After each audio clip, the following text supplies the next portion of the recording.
Hello and welcome everybody to the Academy Gaming Weekly number 23. I am Storm and today I am with a Hurix that does not have a camera, and we'll get to that in a moment. How are you doing tonight, Hurix? Good as always, man. Excited for some games. Yeah, it should be pretty exciting. We've got our first match between Hammers Esports and Exxon, so this should be a pretty exciting round of 8 match, to be honest. I have some good news and some bad news, guys. The good news is that I've identified the stream problem that I've been having before, so if you've ever gotten any lag from my stream, which you hopefully won't tonight, I've identified the problem, but the bad news is that I'm not able to get the problem fixed until tomorrow, so hopefully that won't be an issue anymore. We can turn the bitrate back up to 3500 and everything will be good. So hopefully we get that fixed and everything will be good, and so that's why we don't have a Hurix cam tonight, so I can try to, you know, hold on to some bandwidth there and make sure everything's good tonight. But what do you think about this first matchup, Hurix? It's been a couple weeks since we've actually seen Hammers back in action. Yeah, normally I would be looking at this and saying, you know, I'd be putting my money on Hammers, you know, but looking into some of these guys and looking at their profiles, which usually you shouldn't do, at least in my opinion, you shouldn't be looking at that kind of stuff, but just kind of seeing how these kind of players operate, and then also seeing one of the guys in the chat, actually, I think came through, and I think it was the manager or something like that, was talking these guys up and talking about Cat 5 and everything. So I don't know, we might have a good one on our hands right here. Yeah, we certainly should. A few things to put out there before we get into our first match, guys. Exclamation point Maturino in Twitch chat. Use the coupon code AGOW23 to donate that $1 to the prize pool for free. Already used a lot of the codes, surprisingly enough, before the tournament even started, so huge shout out to those of you who already did that. But exclamation point Maturino in Twitch chat, donate $1 for free. Might as well go do it. Help out the prize pool, help out the teams in general. So thank you to everyone who actually decides to go ahead and do that for us. Other than that, not a whole lot to talk about. We had over 20 teams. I think we had 23 teams in today's tournament, around there, which is pretty solid. A bit of a bit less than last week, but I'm kind of crediting that to teams wanting a break after yesterday's long tournament. So we are, man, yeah. Well, a few teams said, hey, we're gonna, you know, relax. It was a 7.5 hour tournament. If you're Bird Noises, man, and you play a 7.5 hour long tournament, you're thinking, oh man, you know, we want a little bit of a break. So more power to them here. But we're about ready to get into this game in just a moment here. You said you're going with Exxon for this match potentially. No. I'm still gonna be going with Hammers Esports, but I'm looking for Exxon to make a statement in this one. Okay, I got you. All right, well, just waiting on the okay from Hammers here. We can get into our games. We don't have OW draft, of course, for our round of 8, so it's just gonna be Kings Row over to Gibraltar and finishing on Numbani here, if necessary, as we are just waiting on that okay, and it looks like they're good to go. It's going to be Hammers Esports on the defense first up here. Exxon going to be on offense, so I'm really curious to see what these two teams are going to be bringing to Kings Row as we hop into this game. And it doesn't, oh, there we go. For some reason my game wasn't showing. Looks like we are good to go here, and let's take a look right away. Going to be seeing potentially, I'm curious to see. I mean, we haven't seen Hammers in a couple weeks. They didn't play last week. They did pretty solid yesterday in the tournament. I think they dropped 0-2, or maybe it was 1-2 to Toronto Esports, but nonetheless, back in action here. For the sake of pronouns, can guy in chat let me know if Princess is guy or grill? I think their manager's in chat. Could help.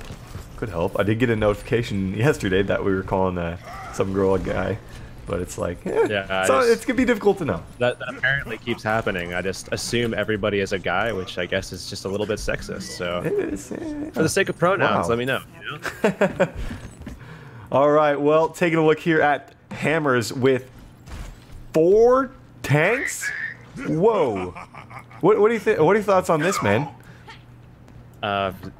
0 damage, but I mean, if they get kind of aggressive with Tay, then I mean, hey, they might be able to kind of push this one through. I'd just be worried about that Reaper that they're going to go up against right there with Stray, and he's going to be able to cut apart, I mean, it's basically 3 of the 6 on this composition and still have a lot of volatility for the rest. So I mean, if Stray comes forward, he should be able to put in some work on this one. We do have a new 6. I'm not sure if he's temporary or if he's not on the side of Hammers right now. Haven't seen him in action with the squad here, but definitely taking a liking to this quad tank setup. On the side of the offense, though, Exxon bringing out the Genji here from Zachary. Nothing too crazy. Stray already going to be picked off by Newmarket. If a Newmarket can find those picks, the damage really isn't going to be a worry for these guys, to be honest. Yeah, and with them going all defensive right now, I mean, there's really no threat level. Like, there's not a really high threat level for them. They can just continuously just jump at these guys and just continuously run at them. And kind of reminds me of a strat over in Dota where, you know, you run these, like, crazy tough melee heroes and you just kind of run at people. And teams have become famous off of running that strat and been very successful, so I don't see why it wouldn't work here, you know? Zachary making the swap from the Genji over to the Roadhog. A successful first hold coming through there from Hammers Esports. Looking pretty good already with this Quadra tank setup. Now we're going to see a bit of a charge come through there. I believe that was from Prim, and he's actually not going to be taking a whole lot of damage. A hook from Newmarket, able to seal the deal onto Zach. They're going to find a kill there onto Matt, and pretty much follow up with anything they want at this point as Tay follows up with a couple more kills. And they're finding pick after pick. They can find that initial kill. It looks like they're doing pretty strong here with this composition. Yeah, they're basically just getting separated there. I mean, their support is just completely on the other side of those arches, and you know, their tanks run in, they get separated, isolated, and then you know, those tanks, while they don't seem like they have a lot of damage, they still do some decent output. I mean, certainly Newmarket going to be able to find a lot of picks, and then aside from that, Winston being able to just run in and put down 60 damage per second, still going to be finding kills on those ZPSs. That just looked too easy there on the side of Hammers Esports. Hot Date bringing out that Graviton Surge into the whole hog. They didn't even need to use Fire's ultimate, nor Pram's there, and Lord going to have his up in just a moment's time now. But on the side of the offense, Stray and Oomph both ready to go with the deadly duo combo. We'll have to see how it's going to pan out. Earthshatter's already up as well for the offense, so they're going to look to move in here, but they're actually going to charge up for him. He's going to get nano boosted there and look for kills. They're going to find 4 for themselves. I don't know about that nano boost onto the Zarya. They really weren't in a good position, if you ask me, on Exxon's side to be able to get anything done. And a hook coming through there from Newmarket, able to find that last kill, and they are dominating across the board right now. Yeah, I mean, they're really making this one look easy here. Newmarket just getting pick after pick after pick, and Tay just doing such a good job of jumping in exactly where he needs to separate these teams, or this team rather. I mean, look at this. If he jumped in right now, right in the center, he'd be separating 4 to 2 and be able to just start taking damage and just kind of keep them separated and take them apart. Looking to move in here, and there's an initial charge coming through from Prim. They're actually going to be able to find 1 kill, and we actually see, as my camera goes haywire there, we actually see the Death Blossom from Stray able to pick up 1 kill in the end, but not enough to get anything done. The Earthshatter connecting on the side of Hammers Esports, and they're going to find even more off of that play. They did lose a member in the end, but you know, it seems to have paid off. 50 seconds now on the clock, and they are looking set. Ultimates will finally favor Exxon as Matt going to be dropped there. They need 1 final regroup right here. They got to get a good usage of those ultimates if they want to make a push here on point A. Every time Tay is jumping in, he's putting down so much instantaneous damage output by just landing on everybody with that leap, and they're all kind of falling for it. And looks like he has another opportunity to do it yet again. They're going to nano boost Zachary. They're going in here. Earthshatter connecting, but the Graviton Surge coming through there from Hot Date, looking to get some kills off it. They do find 2. It's a 2 for 2. Newmarket picks up another. He's out with the whole hog. Is about to find Stray. He does get the Wraith form. Is able to pick up the health pack, but he's going to be dropped as Tay comes through with the extra support. 7 seconds now left on the clock. I doubt they're going to be able to get onto the point in time. They're going to try. They are able to put the hog to sleep. Newmarket going to get hit there with the charge as they come back. Primal Rage on the point from Tay. They have a favorable advantage here in terms of numbers if you're Exxon, but the rest of Hammers are getting back to the point here in the overtime. There's the Graviton Surge into the pin. Can they get anything off at Tay with 25 HP? He's going to be dropped. Death Blossom still ready to go from Stray. He's going to look to bring that out here. No, he's going to be dropped here. It's back and forth. Newmarket also on the Tracer getting taken down. Can they get the cap here, X? Primo just holding it together for his team. Just got his ultimate, but was dropped. Not able to hold on to that one. It looks like they're going to have to give that first point up and start pushing the objective just in the nick of time, too. They didn't have anything to work with running off of overtime fumes there. Nonetheless, we are going to be seeing Taeyeon make the switch over to that Mei there. That is going to kind of slow down the process. They need to kind of push up to these arches as soon as they can. Unfortunately, though, you got a lot of people coming up off of long spawn. And as soon as they're able to push that, they need to get there, because having that Mei for those arches on that defensive side is just so strong. You can hold teams there forever with that. Zachary making the swap over to the Hanzo. They still have Stray's Death Blossom. They have the Nano Boost coming out here from Oomph, so we'll have to see if they're going to get much use out of it. They're actually going to... Whoa, that is unfortunate. As the Fire Strike comes through there from Prim, he's able to put Stray into his own grave right there with one hit.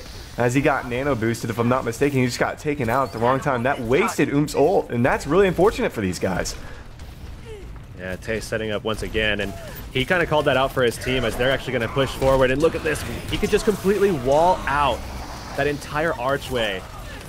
Stray able to pick up one straggler there with the Death Blossom. Still not the best usage of that ultimate in that situation.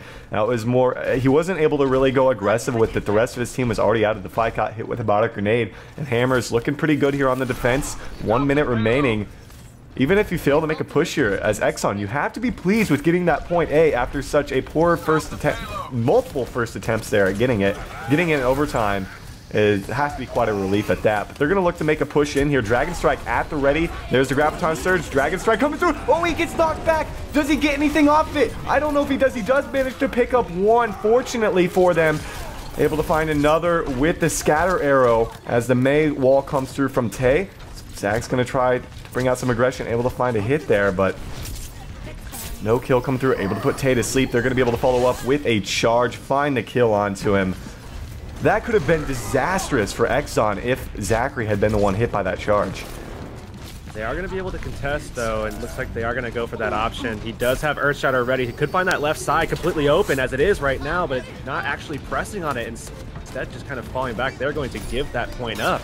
Interesting decision, given the fact that that left side was so vulnerable. It could have taken picks on that entire side and just left the Reinhardt and just kind of zoned it off and then isolated him after, but they're not going to do that. They are going to let them through, hold on to their ults, and then regroup. Hammer's not looking too good in these last couple of engagements there. They are going to bring down the Hammer, and they're able to find as many kills as they want to, as they're actually going to be charging up the Reaper Stray. Not going to be able to get anything off of that nano boost right there, so Hammer's going to be able to make a hold. And it feels like they've had such an advantage throughout most of this game here, because they just keep giving up these points at the very last moment. Yeah, that was definitely pretty interesting how they just, again, I just feel like they kind of threw that play there. I mean, so many players from Exxon were just completely just destroyed by the Earthshatter, and you saw him just running in there and just throwing the hammer down. It just didn't seem like there was enough damage there to support it. There's a Dragon Strike combo coming through, able to pick up 2 kills. Actually, Hot Day able to get there, but not going to get on the point in time. A successful cap of 35 seconds from Exxon, and given a, I have to say, a pretty much horrendous start to the game, turns out to be a successful capture. You really don't see it that often.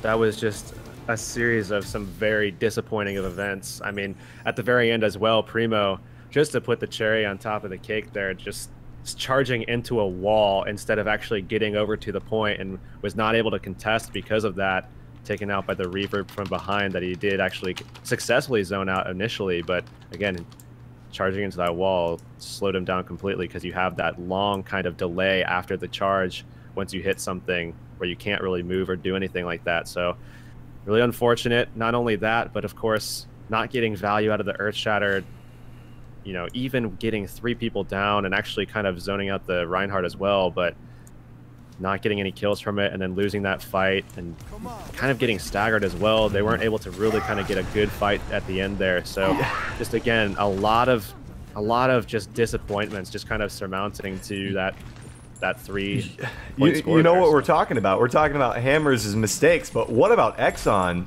coming through there pretty clutch with the very limited amount of time to get down through the middle bend and get around the corner to get to that third one?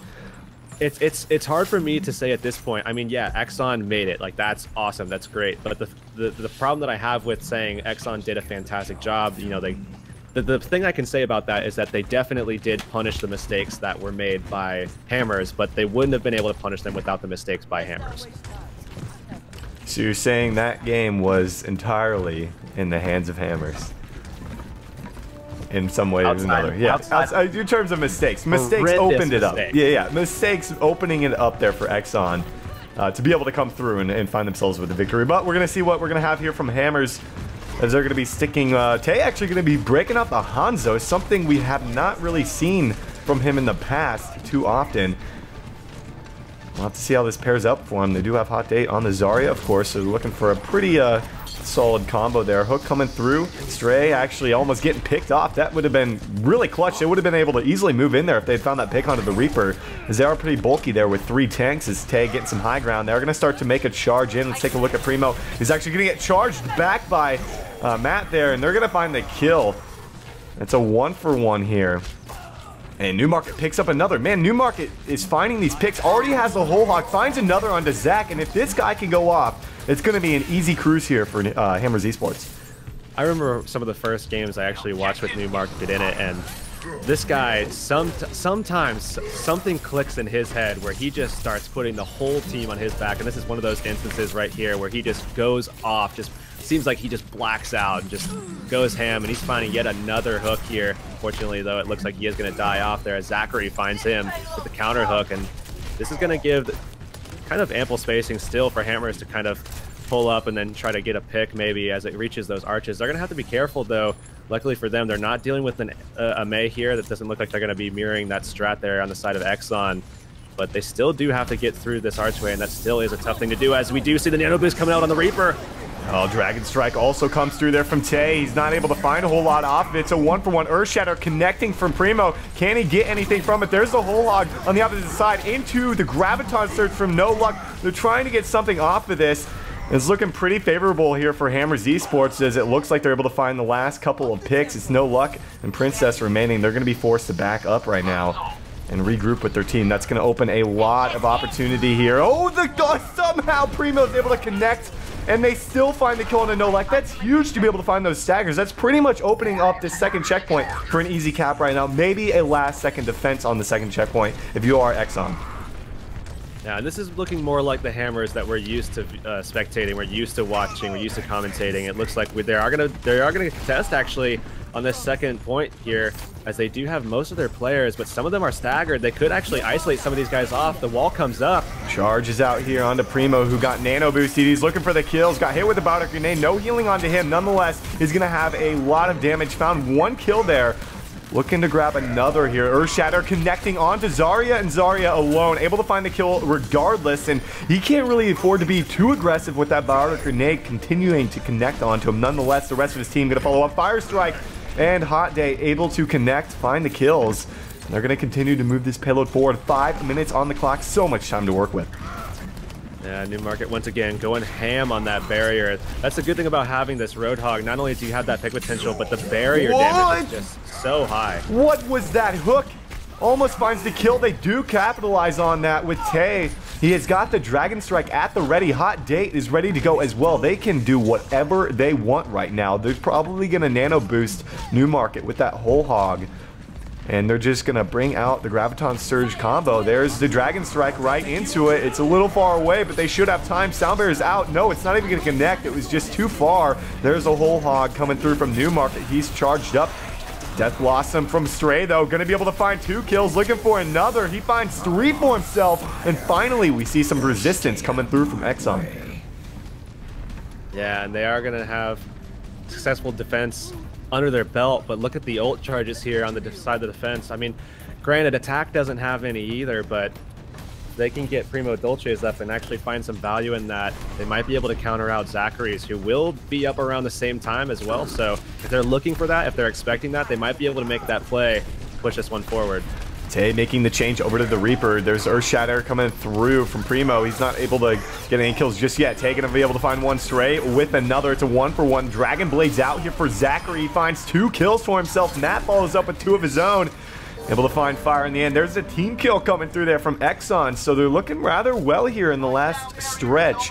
But Newmarket also making the change over to the McCree. I thought he was doing so well on the Roadhog there. I'm really surprised with just 1 resistance push kind of coming through there. They decided to make the swaps all of a sudden. Well, the good thing about the Deadeye is that you are going to be able to kind of play off of the Reinhardt mirror, and you're also going to be able to kind of zone off this last section of the map. It's really, really good for this last section to kind of control the lane, force the guys to decide and separate the enemy team. Shatter coming through there as Newmarket tries to deal with the Genji on his back. Take a look at Hot Date. He's able to pick up a couple of kills as Tay finding more for himself. And they're going to be able to find the team kill. They've got the Graviton Surge for zoning. They've got the Deadeye out here for Newmarket. They're actually going to charge him up. So looking for a bit of added damage. It doesn't even matter. They're not able to get to the payload in time. 2:47 here left on the clock for Hammers Esports. It's going to round up Exxon's time to 1 minute. So both teams a little bit of time to work with, but it's clearly favoring Hammers Esports.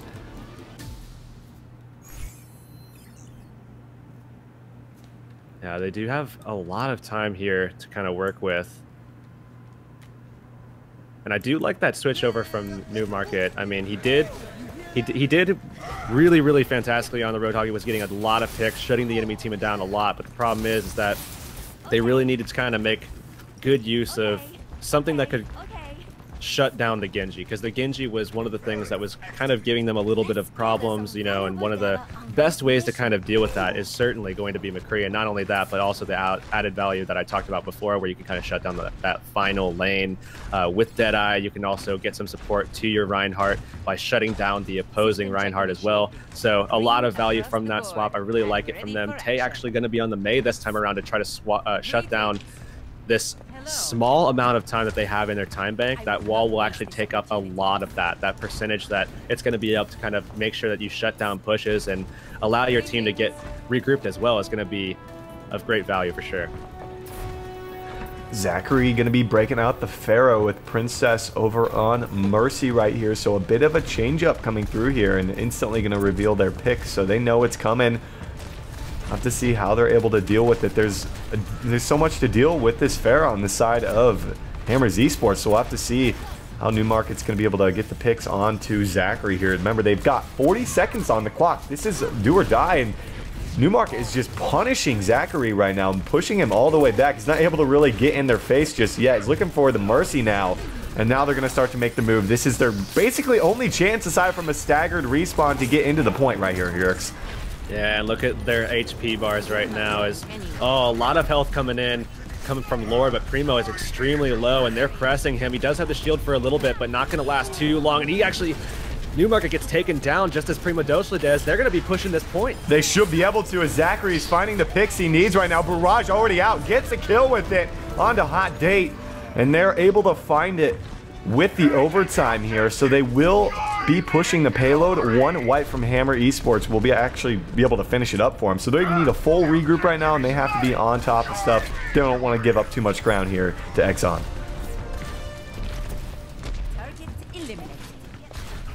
Tay does have the Blizzard at the ready. That's really going to be helpful for this next fight, and they are going to pressure the crap out of this one.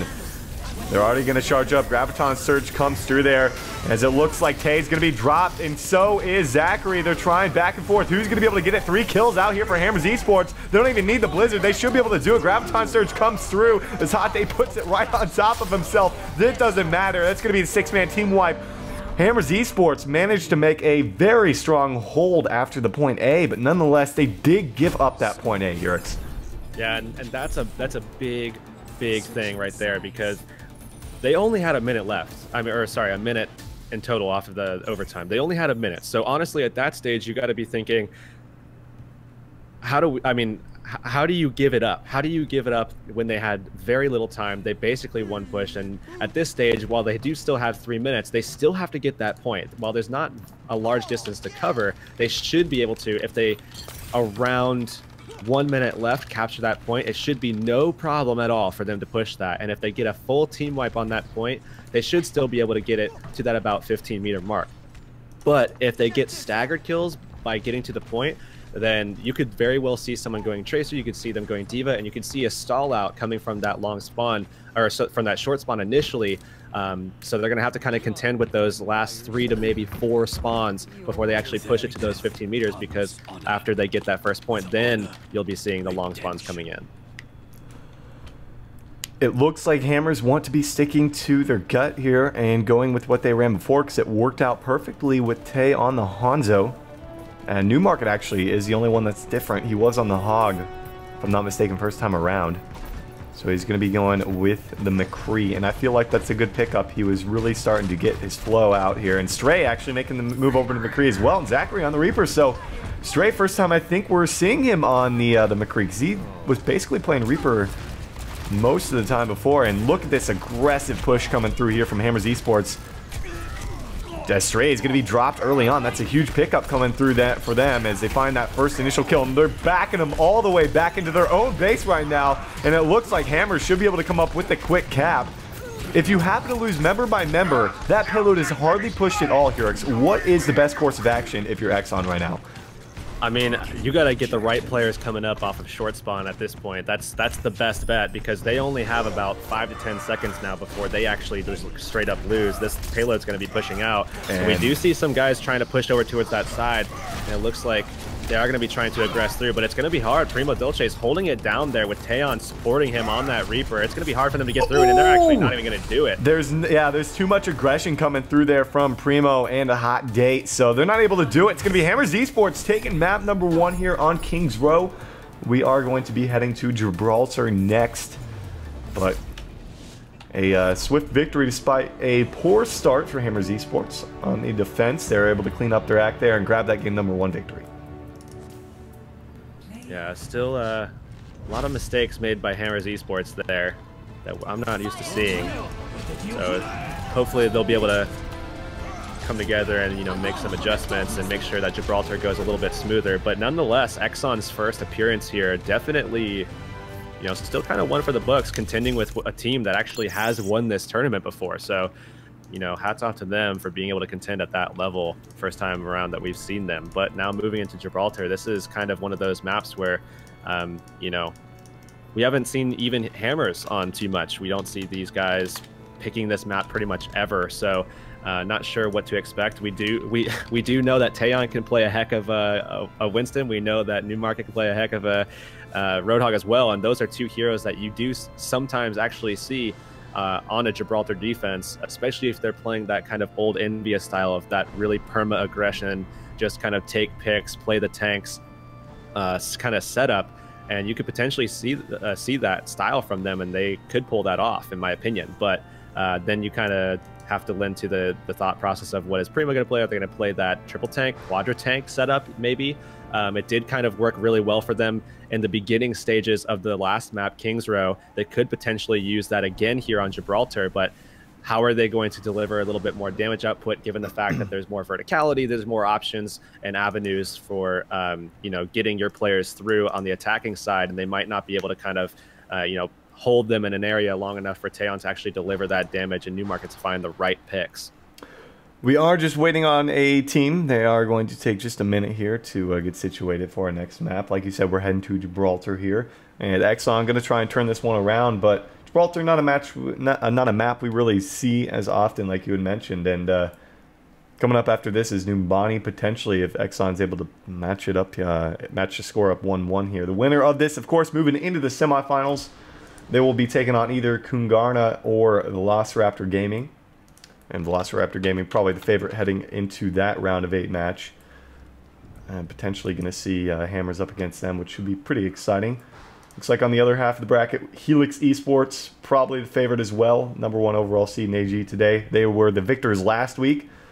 Although yesterday in the tournament we did, they lost to Selfless, which is, you know, not surprising because Selfless actually took the whole thing. So unfortunately for them, but what's up?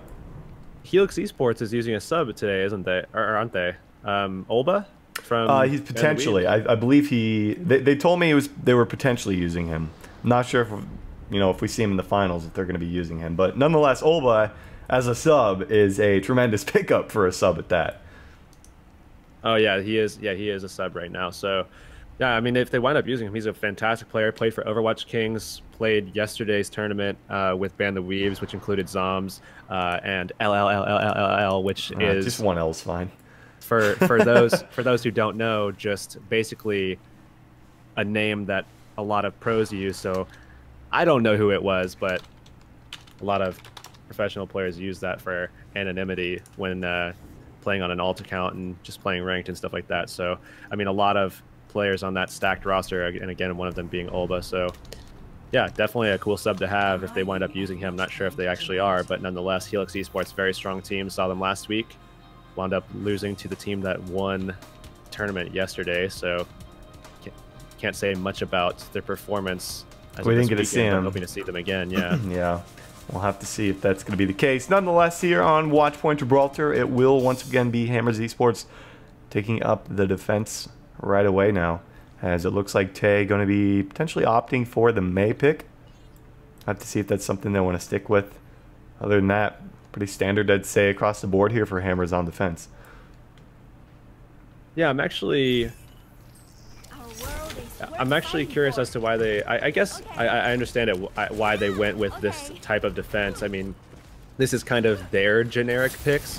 Taeon, of course, being the more flexible one, and Newmarket, of course, does have that flexibility as well. But this feels like this is like just go for the comfort picks. We don't know necessarily how comfortable we would be going for some fringe kind of strat like they used with King's Row, where they went for that quad tank, which could potentially work here like I was talking about. But again, it is kind of more of a gamble than it would be with King's Row when you get kind of these natural chokes like you do in King's Row, as well as like the option for dealing with that potential verticality advantage that you get from people going through second story of hotel and then around the back up the stairs and onto that top flat. So you know, here definitely more of a gamble. So I do understand the choice. I get it. I like it, actually, even. But it is going to be one of those things that could potentially still get countered, because there are still a lot of ways around the wall in this one.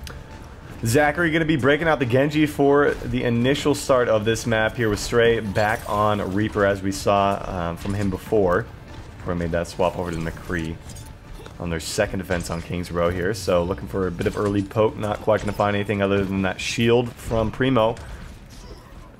As the rest of Hammer's just going to back it on up right now and take a look at the picks and look to make their initial hold once that payload rises up here. And going to try to find some isolation from Tay, more than likely. Looking for something with the wall, able to zone multiple people out here. There is a little bit of a corner they can squeeze through. It doesn't look like they're actually able to get through it, and they find a kill, but Zachary follows up with one onto Newmarket. Nice pick for himself. Matt pretty low though, is able to get healed up. There's another wall coming through from Tay, as the Hammer looking to finish someone off there, but Primo going to be dropped. Tay follows up with the kill onto Stray. It's going to be another 1-for-1 pick each, but losing that Reinhardt is so crucial here, and that's going to be a fortune. That's going to be Tay's life now off board, and there's the Dragon Blade already coming out from Zachary, able to find one pick with it, and Exxon looking pretty comfortable here at the start of Gibraltar. Yeah, and Zachary did a fantastic job there, making sure he found those picks and actually caused a lot of chaos and mayhem from the back. And look at him just finding a ton of damage now onto Fire and taking that pick as well. Primo was actually charged up there. There's a follow-up. Blizzard's out here for Tay. The Earthshatter came down. It doesn't matter. They're able to clean it back up for themselves. They have 1 meter to push this payload. Newmarket able to follow up with the kill there onto Zachary, and they do make the stand. So believe it or not, Hammers, despite a not the greatest opening fight, they do manage to make a hold once again before that point A. A lot of the time you see teams just able to find that first checkpoint with that initial teamfight victory. Yeah, and that's the reason I was kind of worried about that defensive style that they chose. They couldn't get aggressive. They didn't really have a lot of follow potential as well. So, you know, that's the style that I'm used to seeing Hammers go with. So I was curious as to why they decided not to go with that strategy type. Stray is all locked and loaded for his Death Blossom. Maywall comes through here. He's not charged up because Oomph doesn't quite have it. Biotic Grenade able to connect there onto Reinhardt. As that Transcendence comes through here on the side of offense, trying to pick up Lord. There's a Graviton Surge coming through, and they're able to rack up a few kills. Tay follows up with 2 of his own, but it's pretty even at this point. Death Blossom comes through from Stray, not able to find anything off it due to the Maywall. Perfectly timed, but Matt able to find a triple in the end, being charged up there by Oomph, as he managed to get his ultimate just at the last moment there. So a successful push on that point A coming through there from Exxon. Yeah, and Oomph played that so well. Positioning was key there for sure. Getting that ult charge in the middle of the fight and actually finding that. And look at him actually, almost out-sniping there on the Ana, who was under pressure already. Newmarket, nonetheless, still going to find a kill on Reaper. So they are going to be down a man, as Ana actually just pushing alongside his teammate there on this Zenyatta Princess. And they're trying to take a 1v2 with Primo. No Luck comes over. Oh, but he's going to be dropped by Hot Date there. So it's such a back and forth fight. No one with the clear advantage here. So much aggression from Exxon is somewhat paying off here, but Hot Date just finding the picks they need here. Shatter connecting there from Matt. They're able to find 1 kill from Zach, looking for another. Blizzard comes through from Tay. They're able to lock down Matt here, looking for something with the Dragon Blade almost at the ready for Zachary. It's pick after pick. Who's got the advantage here? It looks like Hammers should be able to make a stand. Yeah, nonetheless, still Oomph really kind of impressing me right now with his play here. Putting in a lot of work, getting those sleep darts in on priority targets rather. Not only that, but also getting biotic grenades on targets that are getting focus healed. So great job from him to like basically just have the vision to find those people and make the plays that he needs to make for him. Hot Date looking to make a charge in there. There's a Graviton Surge coming through there. The charge as well. They find one kill. It was a Graviton Surge from No Luck as well, but Matt wasn't there. That's the part that hurt them the most, Hurix. They didn't have their Reinhardt while Primo was up there. He blocked all incoming damage. And they're going to be able to find that late pick onto Zachary.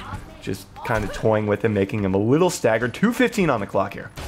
Yeah, and finally here, Hammers Esports seems to be looking comfortable now as Newmarket has kind of found his rhythm once again. Looks like he is going to go up on top of ship. Oh, not make it actually. Going to have to play off of bridge instead, and they need to kind of jump down pretty soon here as we are going to be seeing them open up.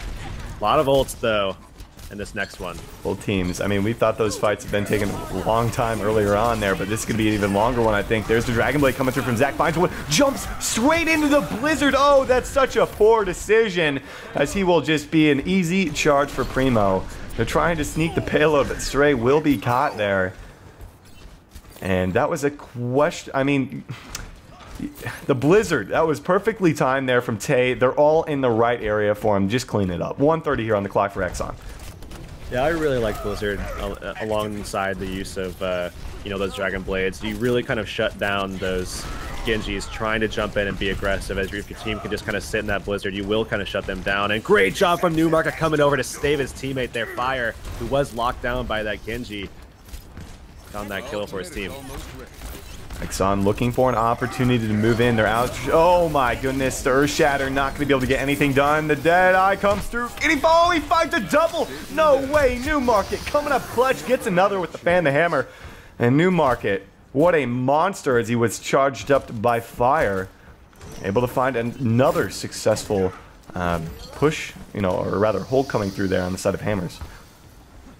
Looks like this time he is going to get on ship here, so does have the advantage of being able to pull the vision of a lot of these DPS players all the way up here. So if his team kind of has to drop, he still has that ability to just rain damage from above, and they won't be able to look at him because they have to worry about what's in front of them.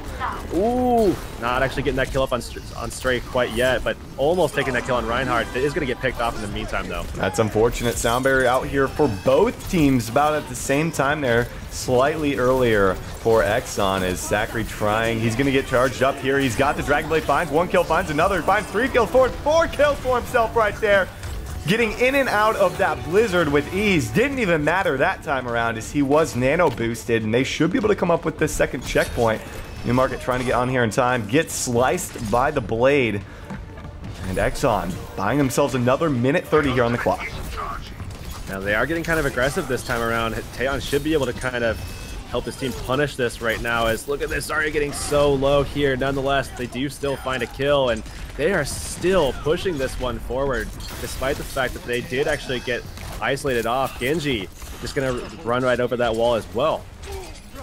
Newmarket could be taken down. They are being as aggressive as they want. They're going to force Hammers back into their spawn. They actually get a kill onto Tay and Lord as well. So unfortunate here for Hammers. And look how much ground Exxon are making. This is exactly like King's Row. This is the exact same situation they're in here.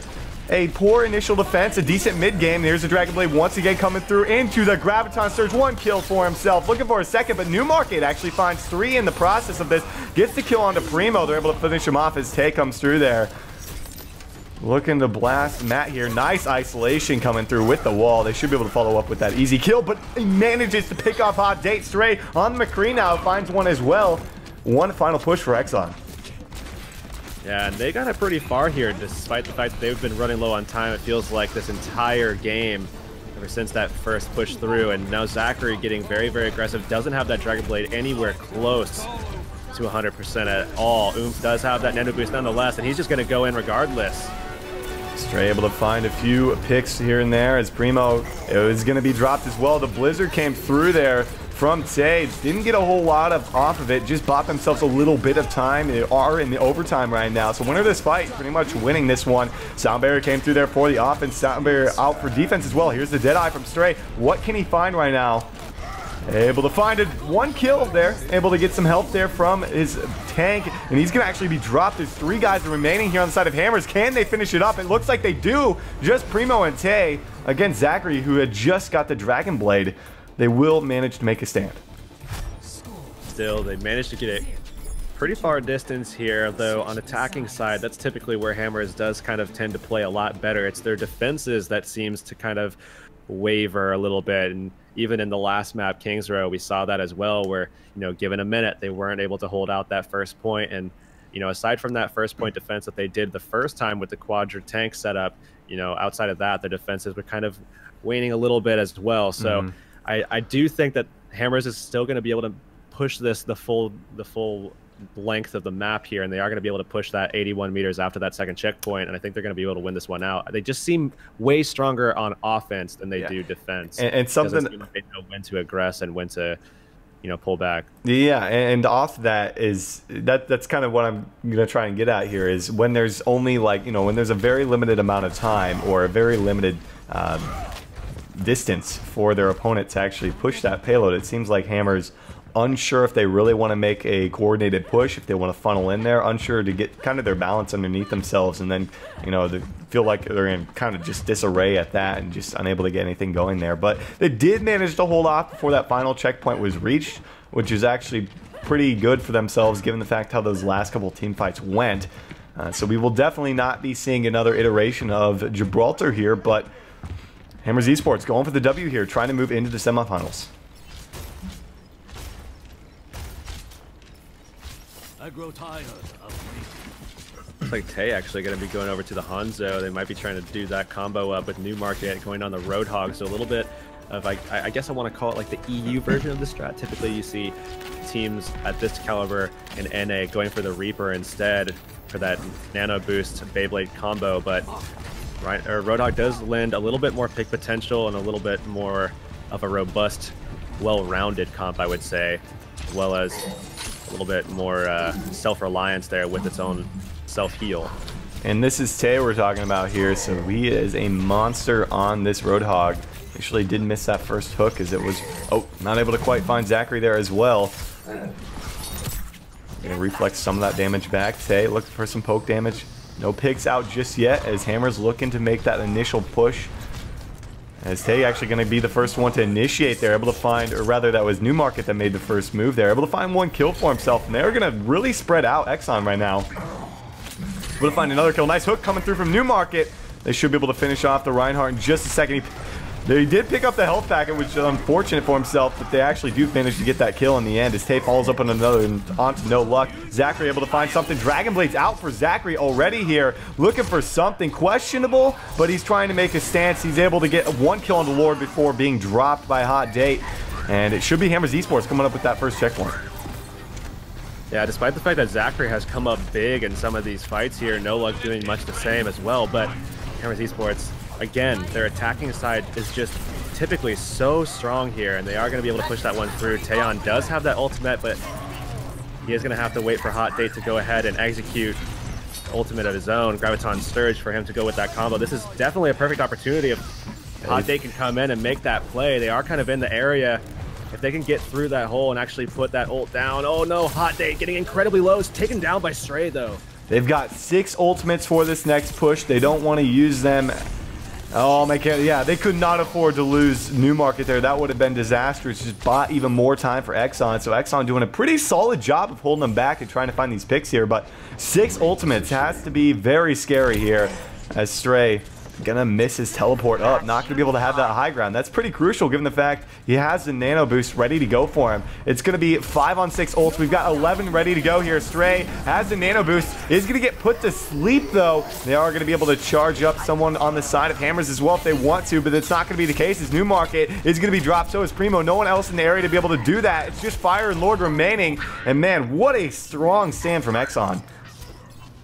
Yeah, still 4 minutes though left on the clock, so shouldn't be something that, you know, Hammer should be worrying about too much yet. I think the bigger worry is the fact that they used 3 ultimates in that fight, and they're 2 control ults as well as a really, really valuable support ult coming out from Lord as well to try to sustain that fight. And you know, given the fact that they weren't able to get much value out of any of those, you know, that is going to be kind of something to worry about going forward. They still do have Taeyon and Fire. We are going to be seeing the nano boost come up, though, as they push forward. Newmarket finding 2 picks already. Yeah, he got nano boosted there. He finds 3 for himself. Not quite going to land the hook as we see Zachary able to get up to the high ground, kind of maneuver himself out of that fight. He's got the Dragon Blade ready to go. They still have 3 ults on the side of the defense. All of the rest of them on the side of Hammers were actually used in that fight. And Zachary looking for his way back to his team, tiptoeing back.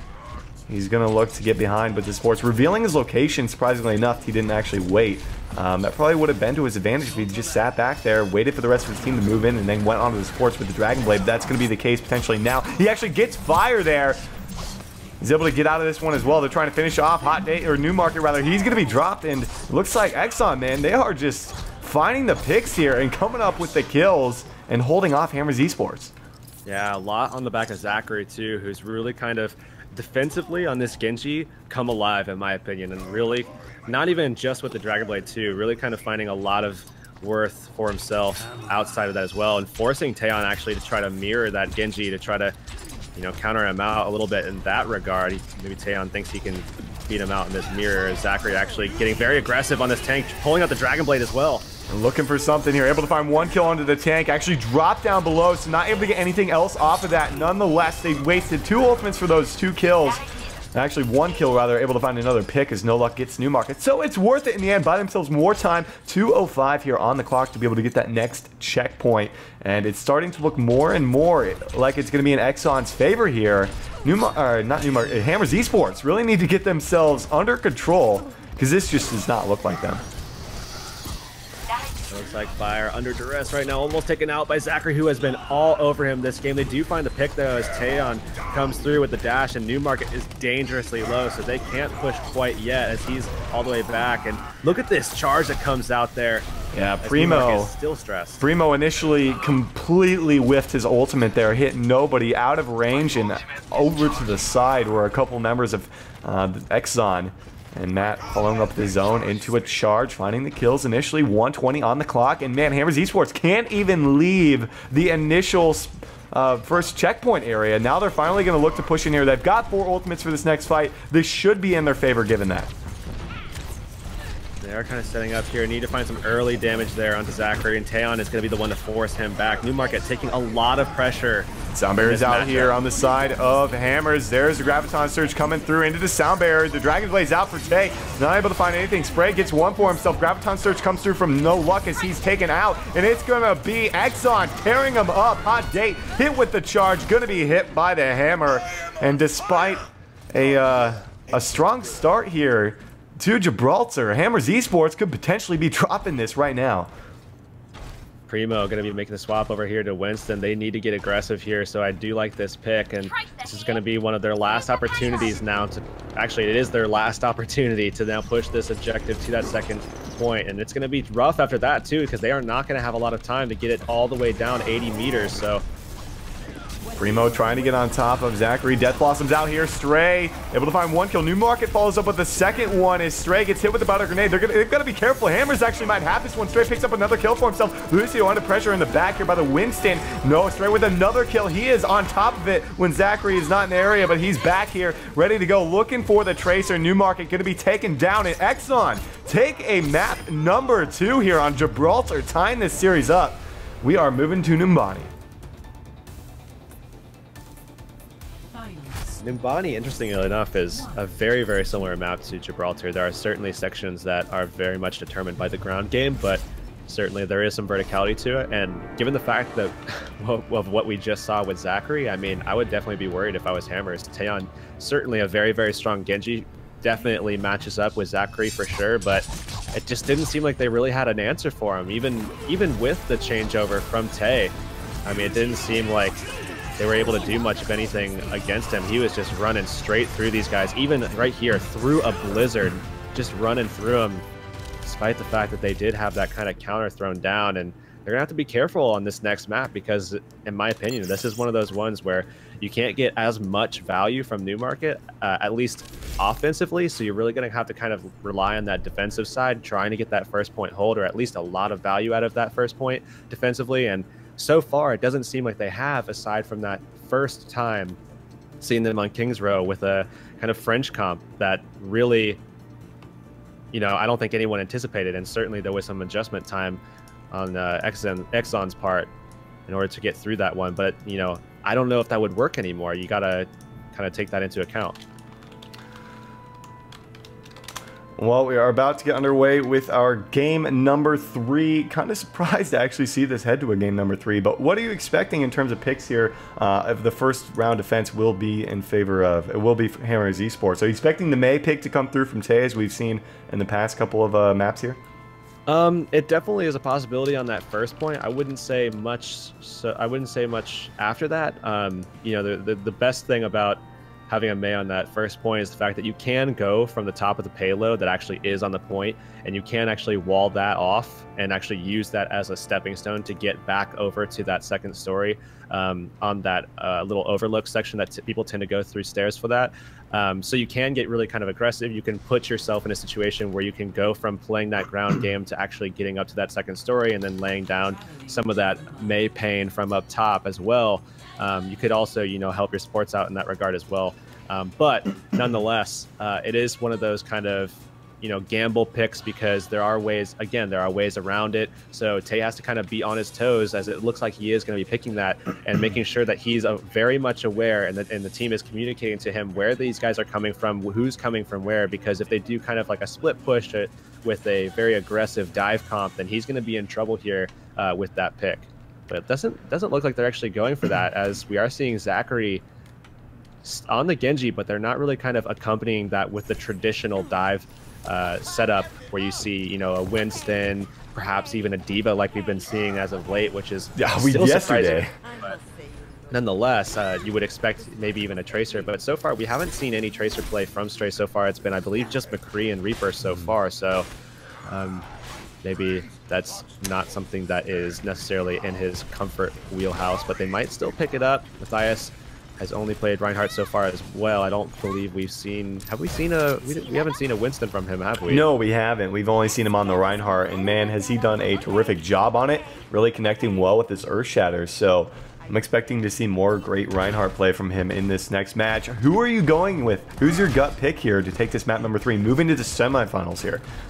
Honestly, at this stage, with what I've been seeing, I would actually say that at this stage, I would be more predicting an upset here coming from Exxon to actually take it against Hammers Esports in a really close match, especially if we do see them switch over to a dive comp here to kind of, you know, counter out the strat that we're seeing with Tay going over to the May. But we'll have to see if they actually make that swap. All right, Tay looking to build a wall here. Heard that phrase plenty by now. Make Numbani great again. Make Numbani great again. Hey, it is a map we've seen a lot of lately, which is exciting. This is a map I really enjoy watching here, and they're going to make an initial push. Zachary getting hit a little bit. Needs to be careful around the backside right here against that Ana. Gets hit with a butter grenade. That's pretty big for him. So he's going to be forced to back off. We see the Reinhardts charge into each other right there, getting knocked down. No luck able to find that kill onto Hot Date. There's 2 kills coming through as Matt able to find another for himself. Newmarket does pick off Princess, but that single kill onto her not really going to be meaning a whole lot unless they can turn this back around. With Oomph able to get Newmarket, that should be a successful push here from Exxon. And not the greatest of holds once again coming through from Hammers. And a lot of that is because of the value of that May. As soon as they make that swap and they go for that reverse, that needs to be communicated defensively so that Tay can adjust and make sure that he has the wall ready for that. And that just wasn't communicated. I don't think it was even spotted at that stage. So just not as much value from that May pick as you would have liked to have had on that first point. Tay making the change over to the Winston, going with the beefy triple tank setup right now. Ultimate's in favor here of the pushing offense. They're going to charge up. Zachary with the Dragon Blade looking for 1 kill onto Newmarket and not able to find him. Does get him in the end, but he's got the Winston sitting on top of him the whole time. Doesn't even matter. Getting tremendous heals coming through there from Oomph and Princess, so more power to him as Stray follows up with another 2 onto the Winston. Oh, gets him with the slice and dies. Man, able to find fire, and they should be able to cruise on forward with this payload. As Hammers Esports really need to find something right now that's going to work for him, because whatever's going on just isn't happening. Yeah, and they are already pushed past the second objective now with just under 6 minutes. 6 entire minutes to push this last set of corners and get around here, as Taeyeon getting very aggressive right now with the rest of his team. They definitely want to push these guys back and try to overwhelm them, to choke them out a little bit as the Graviton does come out. They're going to charge up Newmarket, look for the Deadeye, able to find 3 with it, gets most notably Zachary, finds the stun into the fan, the hammer onto No Luck, and finds the kill onto Princess. Newmarket, that is exactly what must, oh my goodness, this man gets all 6 kills for his team here. That is what must happen if they want to come out successful here. And Newmarket steps up time and time again here for these guys, and they definitely set them up to make sure that that kind of stuff happens. So great job from Hammers to be able to make that defensive hold, and they still do have plenty of ults to account for. But the thing is that they're now going to have to kind of deal with a lot of attacking pressure with 4 ults charged up. Oomph very close to his own. Luckily, they did actually get a big stagger on the last one. Graviton Surge out there on the side of the defense. Is Zach able to find that kill on the Lord? Going to try and deal with both tanks. So Zach, the Genji, is isolating both tanks, took one out early on and pushing Ana all the way back. They don't get any healing during that fight because of Zachary alone. Yeah, Newmarket trying to set up once again. He does have the Deadeye, but they're going to have to really kind of make sure that he's safe when he pulls that one out, because you know for sure they're going to be looking for it. He does pull it out right now already in the beginning of this one. They're going to charge up Newmarket. He didn't see the Genji right behind him. Look for the reflex. Finds him. It was Zachary who was charged up there by the Ana, and looking for another big play from Newmarket. He's got to pull something out right now. He's going to get slammed into the wall, though, by Matt. Earthshatter connecting from Primo. It doesn't matter. It is all Exxon right here. They are tearing it up. The Blizzard comes through from Tay as they try to make a stance here in the end. But it looks like Hammers should be able to make a hold here. Nice isolation wall coming through from Tay, able to find that kill onto Matt. And Hammers making a stand. 4 minutes on the clock, though. So much time to work with if you're Exxon. Yeah, and they got it dangerously close too. So even if they finish this one out and 1, maybe even 2 pushes from now, they still have plenty of time to work with, given the fact that that first point defense from Hammers was really lackluster, and they know that, you know, at any point they could potentially just go ahead and, you know, make a really aggressive dive comp and just try to, you know, counter them out once again and try to get that next point and try to push off of overtime. So as long as they make it here with about 1-2 minutes left, they're definitely in a very good spot, but they're going to have to look for that Blizzard coming out from Taeyeon, who should be able to counter out that Dragon Blade there. He's actually going to be taken down by the Dragon Blade, as he's going to be able to find multiple more kills. Stray coming through with his own ultimate used right there, able to find a couple kills at the end. He got nano boosted and able to find the kills even without the Death Blossom originally, in Newmarket the last one remaining. This should be it, to be honest. They're going to try for the Desperation strats. We see Primo making the change over to the Diva. Doesn't even matter. 3 minutes on the clock here, and Exxon able to finish up Numbani. What a terrific push. Yeah, and they have plenty of time to work with should it go to overtime at this stage, but man, they are looking good right now.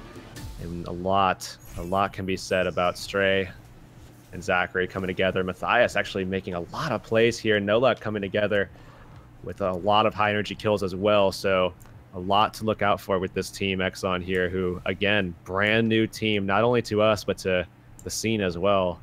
Taking it to Hammers Esports, again, a team that has actually won this tournament before. Many times. Yeah, multiple times too. So definitely a very solid team. And it looks like we are seeing Primo go over to that Winston. Defensively, though, we do see Princess here on the Zenyatta. And Zenyatta, some people may or may not know, very strong in terms of the first point holds.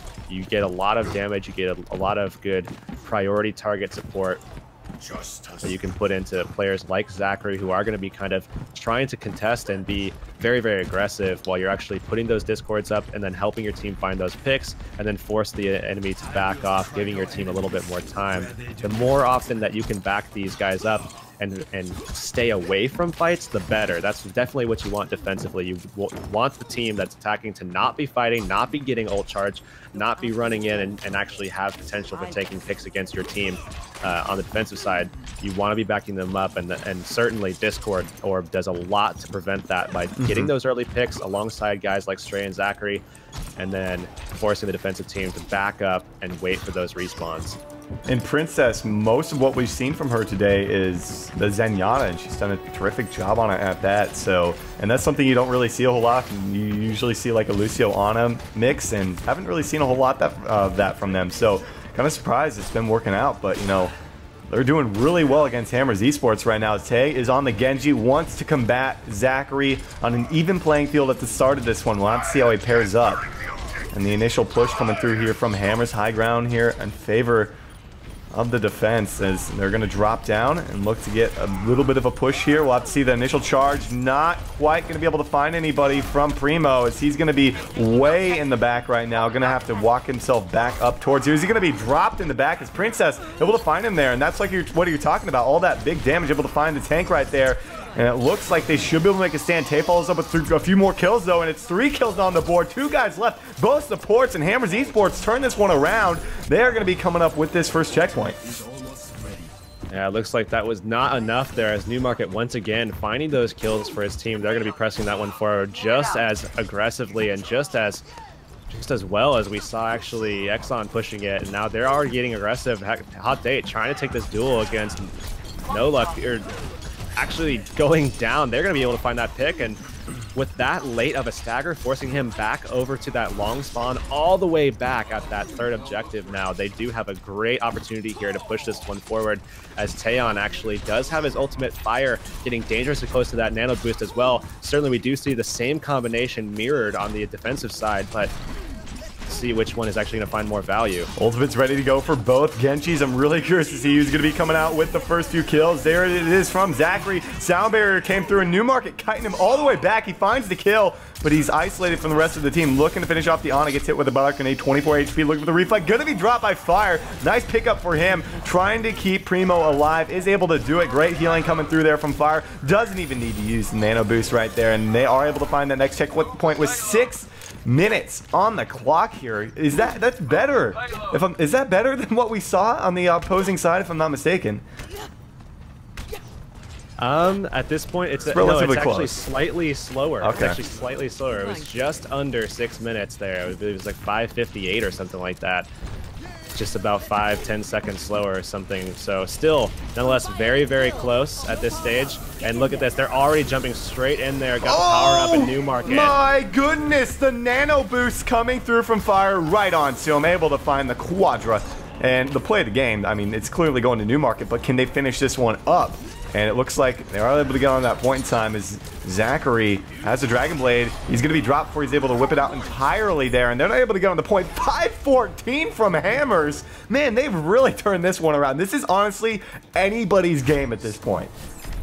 This is, again, there's just moments where Hammers just looks like a team that you would expect to be, you know, in that kind of top 10. And that was one of those series where they really, you know, portray that thought. I mean, they definitely really did a great job. Newmarket coming together with Taeyeon actually really doing a lot of work on the Genji there, getting that ult so early on, really finding a lot of value with that before they actually found Zachary coming back up off a respawn. So great timings there all around. Not only that, but also finding that great nano boost onto Newmarket, which they've been doing all night, but it seems like it's only been as of late that has actually found a lot of value. And we are going to be seeing them hold now. Again, 2:56 on the clock here. So while that did seem like a fantastic time before, they have to deal with 5:14. So certainly Hammer is going to be feeling confident after that one. That's certainly true. If you guys are just joining us, we are in a heated battle for a semifinal slot right now. Tied 1-1 in this best of 3. Both teams successfully pushing here on Numbani. It's been a back and forth matchup. Hammers Esports coming into this match as the favorites against a newly formed team in Exxon, and really doing a tremendous job, win or lose right now. They've got 3 minutes to push. What can they get done with the allotted time? No May this time around coming through here on the side of Tay. He's going to be sticking with the Winston, going with the triple tank setup once again. They're going to look to move up the stairs. Not initially going to be able to find anything. You get hit with the Fire Strike. They're going to make a solid push. Going to get pinned into the wall by Primo. He's going to get knocked down, though. They're able to find another kill. Newmarket comes up with that. They're going to be as aggressive as they want. Gets put to sleep. Well, woken right away here. And Newmarket, again, on fire here, finding those kills, the picks that they need. Somehow, Hot Date being able to find that kill on No Luck, despite the fact that he was getting pumped with heals there by Oomph and Princess. So Great job there. Still, defensively here, it is a worry of mine that Hammers will just somehow let this one fall through, but nonetheless, it seems like Taeyeon on that pick on the Winston that they were kind of missing before does seem to be working a lot better here, especially on Numbani. I really, really like Winston. You can get really aggressive with it. You can really kind of jump at these guys, and also you have the ability to kind of transfer to these other ledges. Primo bringing down the Hammer there. They're able to find 1 kill, make it 2, and Hammer's looking pretty good here on defense. Only 145 remaining, and it's going to be Winston here on top of Zachary, completely denying him. That's exactly what they needed the first entire series, actually, all of it. They need to take care of Zachary, and that's exactly what Winston was able to do right there. They've got 4 ults here on the defense, heavily in their favor, as there's under 130 on the clock. This is looking pretty favorable for Hammers Esports, much better than what we saw on the first push on this point A. This is what I would have liked to have seen straight up. I mean, I think they would have done a fantastic job if they would have made this pick instead of that Mei. And that's, again, always going to be a worry when you pick the Mei. But look at this, already coming out with the Graviton Surge. No kills found just yet, but Newmarket is going to find that one. He's got 1 HP. Oh, he is going to be dropped right there. Zachary comes through with the Dragon Blade, picks up 2 huge kills. Can they finish it?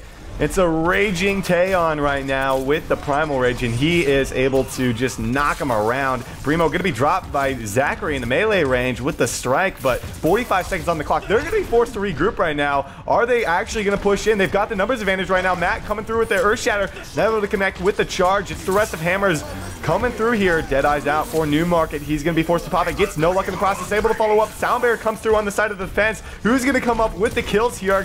It's Tay now, the last one on the point here. If I'm not mistaken, those Lord's still in the area. We'll have to see if they're able to make a stand as there's 20 seconds on the clock. Earth Shatter comes through from Primo. Is able to find any kills. Graviton Surge out as well. This should seal it. Hammers a huge Graviton Surge comes through from Hot Date. That should seal it with 10 seconds on the clock. It's only no luck in the area. He's not going to stand a chance. The charge is going to go right into the bus. And Hammers Esports, they make a stand. Yeah, and a huge shout out to Taeyeon, who kept going for those jump resets, was allowing his team to actually get to that point, and it looks like they are going to pause it quick. Pause. They're calling for a pause. Look at his pause right now. Oh, thank God. Thankfully, it's just paused on a screen that they needed the pause. All right, well, we'll see what the situation is. It looks like Newmarket is out for a moment here, so we're just going to wait for him to come back in. As Hurix aggressively telling me to pause after my massive mistake last night. I just don't want any problems. We don't want any problems. Dude. And, you know, for you to just yell, pause, I'll be like, honestly, I thought you were joking at first. I'm just like, what is he doing right now? But it looks like we got the pause here, and we're good to go, as Newmarket's going to get back in here in just a moment, guys. What do you have to say about that stance from Hammers? I mean, that was terrific from their end. Honestly, you know, that was a fantastic job, and that was only once, if I'm not mistaken, I think that was only one. It was only one swap. I think it was just Taeyeon actually going from Mei over to Winston that actually had that swap. So honestly, I think that one change, again, that was something that I really thought that they should have done initially. You know, I was very worried about the Mei pick, given the fact that, you know, a team like Exxon, while they are brand new, they definitely will be able to see those kinds of things and be able to make those adjustments. And they just kind of got lucky that they went for the reverse. They were like, hey, let's not go top. Let's just go for the reverse, go straight up mid. And they actually just alleviated all of that pressure that could have come to them from that isolation from Mei initially. And instead, they were able to just completely dodge that bullet and just push the objective forward. And granted, Taeyeon going over to that Winston, we saw him put in a lot of work on that onto King's Row. I was just surprised that they didn't do it before. That was basically the main point. I think it works so well for them. Yeah, it's certainly true. And an update on Newmarket. Apparently his game crashes a lot. Quote from Tay, because his computer is held together by peanut butter and popsicles, popsicles rather. I thought was pretty funny there, but popsicles, yes, popsicles. It's a new food product you can find at Target here. So anyhow, you know, Hammers, they've got so much time to push, man. I believe, what was it, 4 or 5 minutes, if I'm not mistaken? 5 minutes. 5 minutes. 5:14 to push. That is an immense amount of time to be able to get this point A, which we oftentimes see capped so quickly, aside from that last push from Exxon. But they're going to need one hell of a strategy to be able to hold off Hammers. Yeah, 5-14 to push, man. And it seems like, again, I want to bring this up. Hammers Esports on the attacking side, just so volatile there. They're able to be so aggressive. Taeyeon really putting in work once again with the Genji. It's kind of a throwback to even one of the first times I saw him back when he was in Bold Purpose. You know, really putting in a lot of work, really kind of giving it to these guys. And honestly, it seems like Newmark has really found his rhythm once again. And there's been a couple of moments in the beginning of this series where it felt like the team itself wasn't really kind of, you know, as cohesive as we're used to seeing them. But now it seems like really they have come together once again. You know, maybe they were a little bit rusty or kind of shaken a little bit from the loss yesterday to Selfless. But I mean, nonetheless, it seems like they are back at it once again. And I do expect them to take this point and win this one out. And I did say at the beginning that I was expecting a little bit of an upset, but Hammers Esports finally coming back into this one and really playing at the level that we kind of expect them to. That's certainly true. And a bit of an update on the other sides of the bracket. Helix Esports in the semifinals with Momentary. And Momentary, a team that took a game off of a team I can't remember last week that held up the tournament. I remember this. And got a pretty solid seed this week and taking down Galaxy, who actually beat out Weekend at Winston's pretty solid team as well. So those guys in the upper half semifinal. Up next will be the winner of this against Kungarna, who took down Velociraptor Gaming 2-1. Man, that's pretty big. Yeah, that's a huge upset, and a lot could be said about that one. I mean, to be honest, though, it seems like Velociraptor has been sliding a little bit. They did go up against, I believe, Ban the Weebs yesterday and wound up losing that one. That was definitely an unfortunate loss, but nonetheless, Kungarna still a very solid team. And those guys have really kind of stepped up. I know Fozzic's in the chat right now, just waiting that one out. So he's going to be able to play that one. We're going to be able to see him in that next game. We've seen Kungarna a lot in the past, if I'm not mistaken. Oh, yeah. They've been playing in a lot of AGs, so, you know, it's about that time for them to be able to get it to the semifinals. It's one of those teams that I feel like a lot of people don't recognize as much because we don't consistently see them in the finals, but they're always just like up there. You know what I mean? Like every time we see them participating, they're always just kind of up there, but we just never see them really as much in the finals as you see like Hammers Esports, perhaps even Velociraptor Gaming as of late, which is again the team that they just wound up beating. You know, other teams that we kind of see as often that actually aren't really playing as much, like Elusive, finding a tank right now as actually called Kingdom now. Shield Tane or whatever. Shielding Tane, yeah. Shielding Tane, and then what was the team that before that that I believe Verbo was in? He's on a new team now. What was the team before that? Harambe Comets is another team that we see, it seems like we found a little bit more often than Kungarna as well. But nonetheless, those guys are always kind of sticking around, so it's going to be interesting to see who. How potentially Hammers is going to do against them, as they do have a ton of time to work with here, and certainly looking good for them. But this is it for both teams, somewhat for both teams. If we see a hold, we'll be heading to a best-of-3 on all of Legion. Can't quite remember, but if Hammers can take this point, they're going to be moving into the semifinal. Initial charge connecting there from Primo, going to get put to sleep. He might actually be dropped there. No, he's able to stay alive. 2 kills, 3 kills coming through. This could be it. Hammers Esports finding him early on. It's just the Lucio on point. The Princess is going to be dropped here. They find the kill on to Zachary, and Hammers Esports may have done it. They take the 5-14. They only needed a minute of it anyways. They could have got a very small amount of time and taken it regardless. The extra time was just a little bit of cushion, and it's going to be Hammers Esports moving into the semifinals that quickly, Hurix. Yeah, really looking nice there. And they're going to be moving up against Kungarna in the next series here in the semifinals. And thankfully, they had this a little tiny warm-up here before going up against a team like Kungarna. Again, Axon, a very solid team, it seems. And again, this is their first tournament together, if I'm not mistaken. So hopefully we'll see these guys back in action, as they did perform quite well against a team who historically has done very well in these tournaments. That is certainly true. The play of the game coming through from Stray. I'm surprised it can actually come through from Newmarket. Regardless, excellent plays all around here. As you heard it here, Hammers Esports taking series 2-1 over Exxon. Going to be taking on Kungarna in the semifinal match we have coming your way next. Any insight on that matchup, Hurix? I don't know if there's much to be said about it at this stage, because I would like to see the maps first. But really looking forward to that matchup, because it seems like Kungarna is just, again, one of those teams that we keep seeing getting into like the Final Four. Always, it seems like they're consistently in the top 8 when they're going through. They always make it through first round.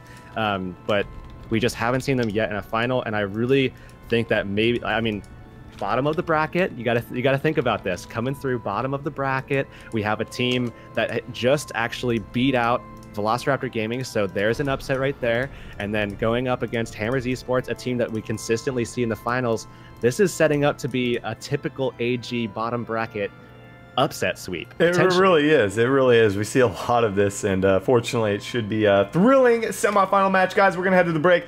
I do want to remind you guys, exclamation point, Match Arena when Twitch chat. Donate that $1 to the prize pool for free if all the codes aren't used up. So thank you guys if you happen to do that. We're going to head to a break. When we're back, Hammers Esports and Coon Garnet. Don't go anywhere. Welcome back, everybody, to the Academy Gaming Weekly number 23. We are about ready to get into our first semifinal matchup between Hammers Esports and Coon Garnet. Kind of talked about this just before the break, Curix, as we're about ready to get into our draft here. Really curious to see what these teams are going to be breaking out in terms of the map pool. Yeah, that's the thing that I'm kind of wondering about, because I don't remember exactly what the strengths of Coon Garnet are, although Hammers has shown a little bit of a weakness here on defensive side for payload maps. So I'd be thinking that if I was Coon Garnet right now, I'd be trying to take as many of those as possible. Certainly, I mean, I'd be considering trying to stay away from Kings Row. Hammers seems to be a little bit more collected on that one, but perhaps thinking of maps like Numbani, perhaps like Gibraltar once again, you know, even thinking of something like maybe even Hollywood, just to kind of depending on how comfortable they were on that one, though. Given the fact that that street phase could be something that could be seen as like a little bit of a vulnerability, perhaps. Again, not really sure what Hammers has in store for us, but it does seem like in terms of fighting, mechanically, these guys are fantastic. Newmarket, Taeyon, both very, very solid. Hot Date, as we know, very, very solid on Zarya as well. So I would personally be wanting to stay away from King of the Hill maps. I would probably also be thinking of maps where you can take advantage of people, you know, maybe making mistakes positionally. If I was, again, Coon Garnet. But nonetheless, we'll have to see what they're going to be going with, because again, not really sure about the strengths of Coon Garnet here, so not really sure what they're going to be looking for.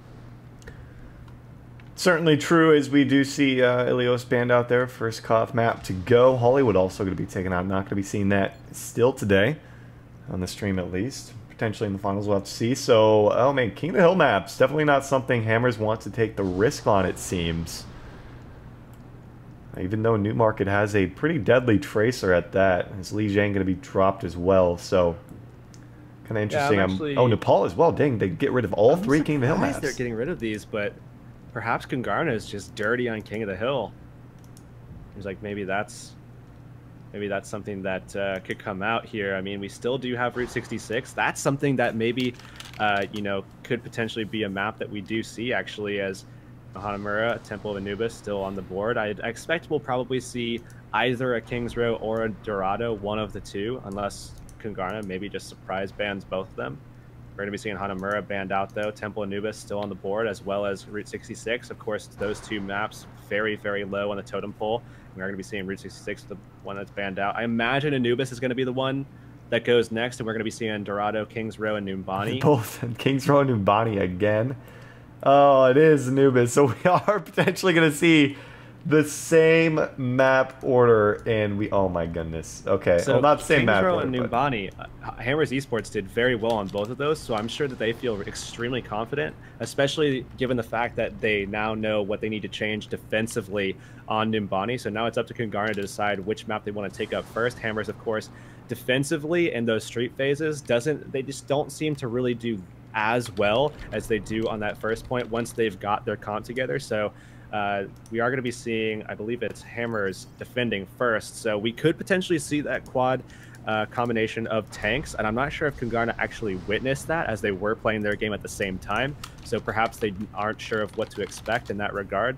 Nonetheless, I do think that we are going to be seeing them. Actually, Fozix was in the chat, so perhaps they did actually see it. I remember seeing him, and Remix was as well. Maybe they did actually see it, but if they did, then maybe have a... maybe they see weakness there, given the fact we did see the initial couple of holds and even pushes from Hammers, or not necessarily pushes, mainly the holds from Hammers Esports were not relatively strong, so maybe they think they can capitalize on that. Yeah, from Hammers, it seems like there was moments where they really kind of came together, and the ult usage was on point. You know, the skill usage was on point. The positioning was there.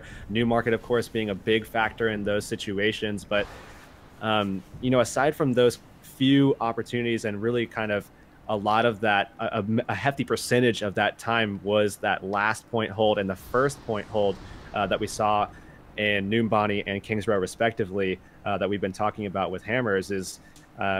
you know, just those two things. And honestly, apart from that, like you said, yeah, it was really kind of, I mean, honestly, kind of lackluster with what we expect to see with Hammers. So maybe, again, yeah, maybe Kungarna does see that as a point of weakness. And while Hammers is saying, you know, we made our mistakes already, we can look at these maps, you know, in a better light now. We can probably do a lot better this time around. We have the practice on it. Maybe Kungarna, alternatively, again, yeah, thinking, hey, this might be an opportunity for us. Well, the winner of this moving into the finals to take on Momentary or Helix Esports, as we are just waiting on Kungarna's okay to get started here on Kings Row for map number 1, as it will be seeing the 2 maps we saw last time. Going to be seeing them once again here in the semifinals, as we get to see a lot of Kings Row today, and Noombani. Hopefully we get to see, I'm looking forward to hopefully seeing some King of the Hill on in the finals.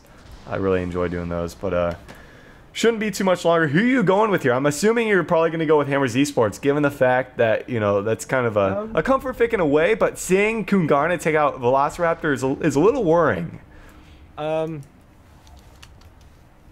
this stage, I'd be lying to myself if I said that I thought Hammers Esports was in a position to just 2-0 out Kungarna. I don't think that they're just not looking as strong today as a team that, again, beat Velociraptor Gaming, who was looking still very good, despite the fact that they didn't win their first match yesterday.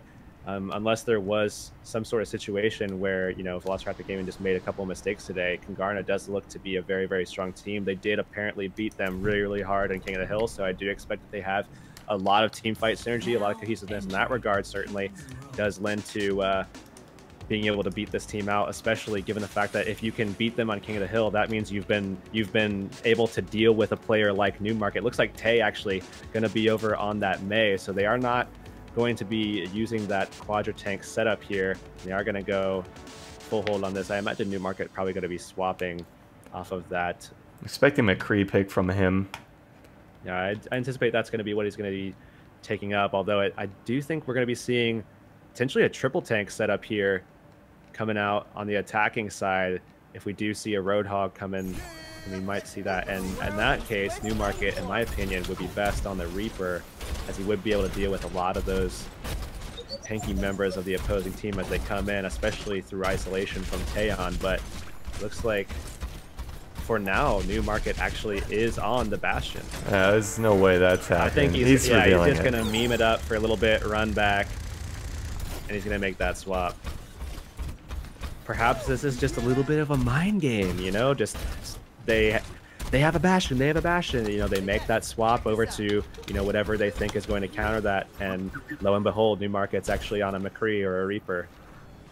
Crazy mind games there as we start with about 15 seconds. Hammer's going to be on defense here. Baby Bay potentially on the offensive. May could be bringing this out potentially. Maybe he's going to be swapping. It looks like. Yep, over to the Reaper here. We've seen him in the past. No Zarya. Nope. Maybe he's swapping again. Nope. Mike also going to be on the Genji. So going with the double tank here. And like you said, no Zarya, which is very odd because that's a very high pick rate. I'm very surprised not to see a Zarya coming out here on the side of Kungarna. They're going to be moving in hot and heavy here as we already see the Reinhardt's going in for the initial charge. We have Baby in the back line. 2 picks actually come through here on the side of Hammers Esports as Baby finds the kill onto the support in the back line. Newmarket going to try and deal with him. Is going to be able to snipe him down there as Hammer is going to be able initially making a very strong hold here. They do lose a couple of guys in the process as Boss manages to pick up Primo, but nonetheless, I'll have to see if they want to look for the regroup to make a push because some of them getting a little far out here, maybe just looking for a Fire Strike or 2. Taeyeon involved in every single one of those kills already does have that Blizzard at the ready, and look over at what we're seeing offensively. Nothing even close except for that one Roadhog who got most of that through healing of damage taken. Michael made the swap over to the Tracer. There's Earthshatter coming through, finding 1 kill. Boss also picks off fire. That's a nice pickup. And there's the Blizzard potentially coming through here. No, they're not going to bring it out just yet. Tay is getting work done here. Doesn't even need to use it. Going to be able to finish off Baby potentially. He's going to actually dash back in, as he's not going to be able to get anything other. Oh, he's actually be able to pick off Newmarket in the end and gets out of that one. So 2:35 here on the clock. 2 failed pushes initially from Kungarna.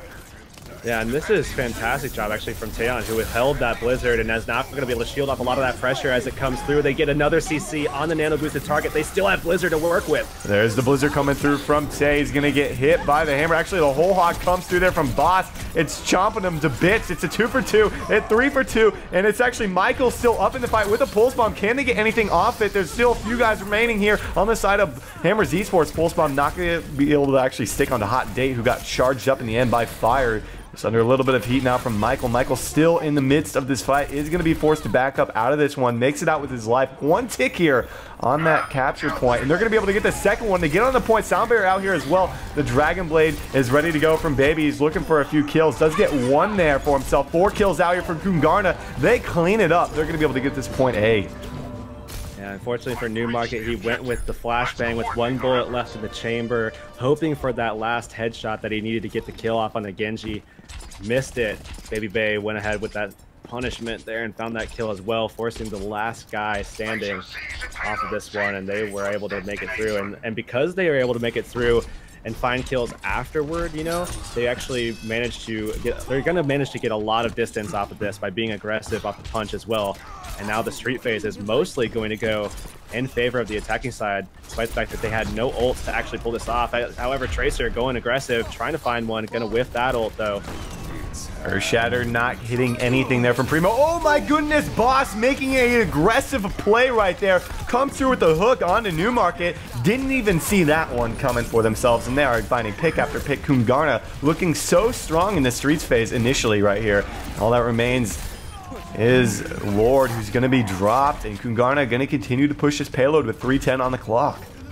Yeah, and last time we saw them in this situation, they did not contest. They have a little bit of time if they do want to make that play, but although it kind of looks like they're not going to be able to press that one, they're probably just going to hold this first elbow. Taeyeon going to be setting up there in closet as they go forward. Tracer once again finding a lot of damage on his backline as we see Baby Bay nano boosted up there with the Dragon Blade. A little late on the nano boost, but nonetheless able to find 3 kills with that Dragon Blade. Slides through the other one and gets a 4th for himself, and they find that 5th kill. All that remains is Newmarket, who's all the way back here in the spawn, who was already picked off originally right now. So 4 minutes on the clock to work with to get around this last bend. If you are Kungarna, Pulse Bomb coming through there from Michael, picks off fire. Nice pick for them, and they can afford this aggression because it's working off with the Genji and Tracer setup. Yeah, and that kind of half dive comp where you're really just kind of putting a lot of they're really just putting a lot of faith in their 2 damaging characters here, because really no tank is there to kind of heal for them. They're just going in and finding these kills by themselves. Boss coming from behind here. He's got the whole hog at the ready. It's a kill for a kill for each team right now, as he's getting pressured a little by Winston. Newmarket did pick off Baby Bay, so that's a huge factor, and he finds both him and Michael able to get both carries. The hook coming through, as it looks like Hot Day able to save his support's life. They're actually able to force back Kungarna. First resistance we've actually seen here from Hammers in quite some time, and they melt down the hog there as Hot Day was fully charged, and they're going to look for added pressure right now. They actually put Hot Day to sleep, and they're probably going to end up backing off this one. So a successful hold there as they do manage to get a lot of ultimate charge. Taeyeon now also getting Primal Rage is going to have tremendous value in this next fight, as they are going to have a lot more sustain in it. Going to have a lot more CC as well, ability to spread these guys out. Hopefully find some picks. Graviton Surge comes out into the sound barrier. They haven't quite found a whole lot. Baby Bay does get 2 kills with the Dragon Blade initially. Ladder Grenade able to hit the Reinhardt. Doesn't matter, he gets pinned. His Remix comes through with that clutch last second charge. Fire Strike just barely nicking him right there, and they find themselves the 6-man wipe right now, and they're looking poised to be able to take this map #1 here on offense, at least with 2:20 on the clock. They've got the Pulse Bomb ready to go from Michael if he's able to land it on anybody. Looking for Tay, who made the swap. Tay coming right out of the spawn, gets the headshot there onto Michael on the May, looking to slow the pace down, but Remix comes through with the kill onto Primo. Looks like they should be able to move this forward. Baby Bay going to be dropped by Tay. Tay coming up with a few clutch kills. Fire now is on the Soldier 76. Earthshatter comes through on the side of offense. His Remix able to find the kill there with the help of his team. And it looks like they should be able to get this kill on a 76. I think they've got this in the bag here. Soundbearer's out here. Can Lord get to the point? No! Not able to get there in time. Just under 2 minutes remaining on that clock. Yeah, so moments for both teams actually looking incredibly strong. In that last fight, we saw some great plays from Boss, making sure he got the picks on the priority targets. He really kind of left a lot of that tank pressure to his allies there, and he was just kind of focused on taking some of those guys out, like Newmarket, you know, like Fire as well, to try to get those kills, get those picks, and make sure that his team was able to sustain in that fight longer than the other team so that they can actually push the objective against that short spawn. So great thinking there from Boss, great play as well to be able to get that that last cap sorted. Michael once again putting a lot of pressure down, as well as Baby, to make sure that they got those aggressive kills to get them there in the first place. Because if we remember looking back in that street phase, as well as just like the entry to that kind of factory area, that last stage of the map, a lot could be said about what Michael and Baby did together to be able to actually get them through, as they actually didn't even allow Hammers Esports to even engage in that last section, to even contest that second point, because they just ran through, got the nano boost, and Baby just ripped them apart while Michael was in the back putting damage on their support, so disallowing them to actually support and actually try to CC out Baby, who was just running around with Dragon Blade. Tay looking to scope out the composition right now. Nothing too interesting on the side of the defense other than Baby actually going to be breaking out his third hero from what we've seen so far on the Mei. Boss sticking to his gut, going with the Roadhog right now. Nothing too crazy from what we could see so far on the side of Hammers. Probably not going to be sticking with Tay on the Widowmaker. More than likely going to be making a swap off of this one, as they've got a time to beat right now. We'll have to see if they're able to buy themselves enough time here. They've had success on their offensive pushes, a bit better defense this time around on Kings Road, if I'm not mistaken, from what we saw up against Exxon. At least relatively similar at that. They're going to start to make a move in here, as it looks like Tay's completely isolated out of that one. The May wall came through there.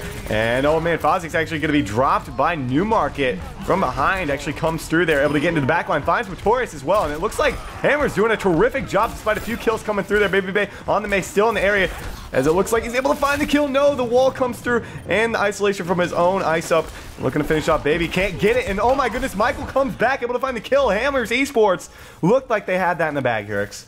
Yeah, if Newmarket was able to find that kill on May before that block, they would have been able to probably wipe that one up, as it would have been a 2v1 in their favor, with Tay on that Reaper being able to support him on that one. But unfortunately, not going to work out for them. That was the same exact strat that they used the last time we saw them on King's Row attack, but didn't work around this time. It looks like they're just going for it again.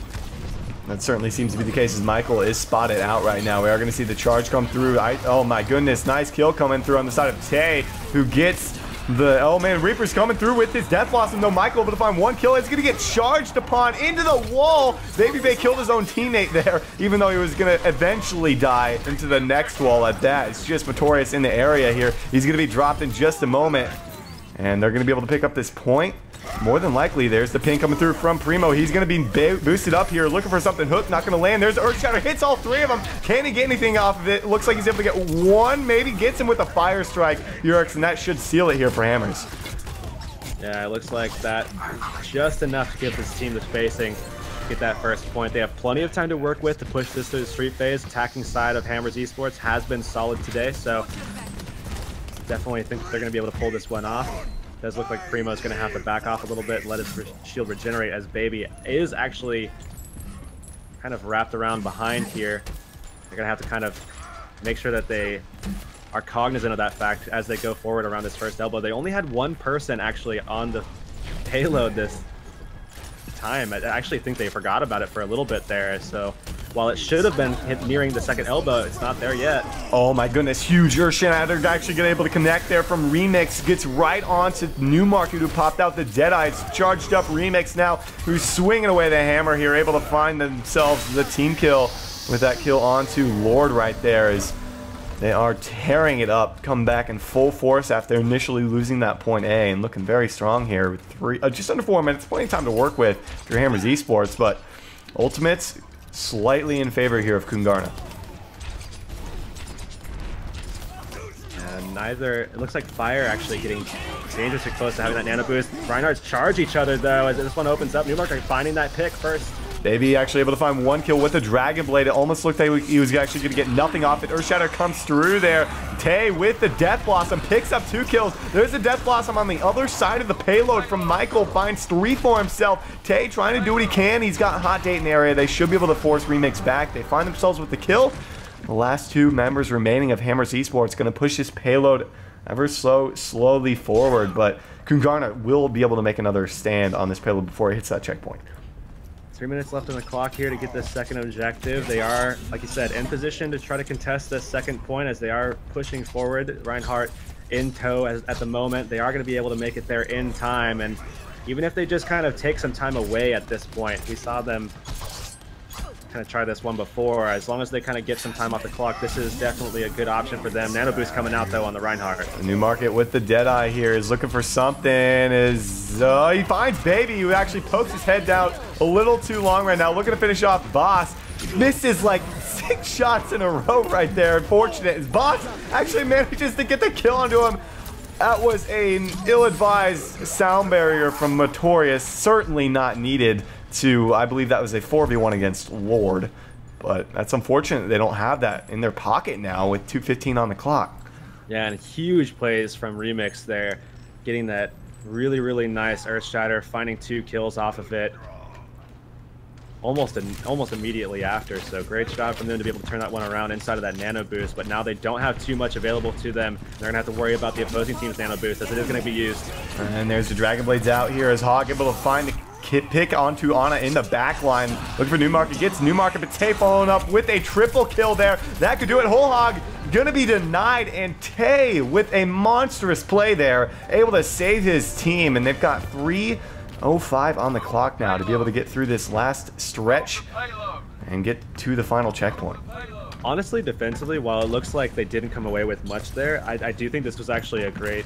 I think they're in a great position now because they actually pulled 3 ults out in that last fight without really kind of doing much of anything. Unfortunately, they did use some of their own, and you know, I definitely would have liked to see them hold that because at this point they would definitely be in a really good situation with Fozzy's getting very, very close to his nano boost and is going to be able to use it in this next fight, especially with this pick that they got from Baby there, as well as the pull. They're going to be able to get aggressive now. They are certainly doing just that as Boss is looking for more picks. Remix able to pick off Newmarket now, who's almost ready to go with his ultimate in just a moment. Hot Date has his at the ready as well, so they're not going to have anything from Fire or Tay just yet, but they do have 3 nonetheless in terms of ultimates. Even Michael going to have his full spawn up and ready to go in just a moment. Deadeye's out there for Baby. Is he able to pick anything off? This finds nothing. Newmarket has his still ready to go. There's the Graviton Surge coming through from Hot Date. They find themselves with 2-3 kills. Boss able to pick up 1 as well. Looking to finish off the Reinhardt. Able to get it with ease now. Very strong push coming through there from Hammers Esports. Where was this earlier in this match? Yeah, and again, Fire still does have that ultimate there ready to go, so offensively they are looking good. They could potentially just early boost Taeyeon, allow him to get his ult charge off of an early kill coming from the primary Fire and just go into the ult after that. It looks like they are going to go for an isolation, and the nano boost comes out there onto the Reinhardt. Tay actually falls off the map, gets knocked off by Notorious, who that was a big pickup given the fact Tay only picked up 1 there with his Death Blossom. Huge Earthshatter coming through from Primo, hits 3 of them. They get him with Newmarket's help. Still has the Deadeye at the ready. Boss making a swap over to the Diva, trying to stall this one out as long as they can, and they get it with 1:16. Time slightly favoring Kungarna for this next push here on Kings Row. Yeah, so they're not going to get anything extra out of that. They are going to have to deal with 154 to 116 now.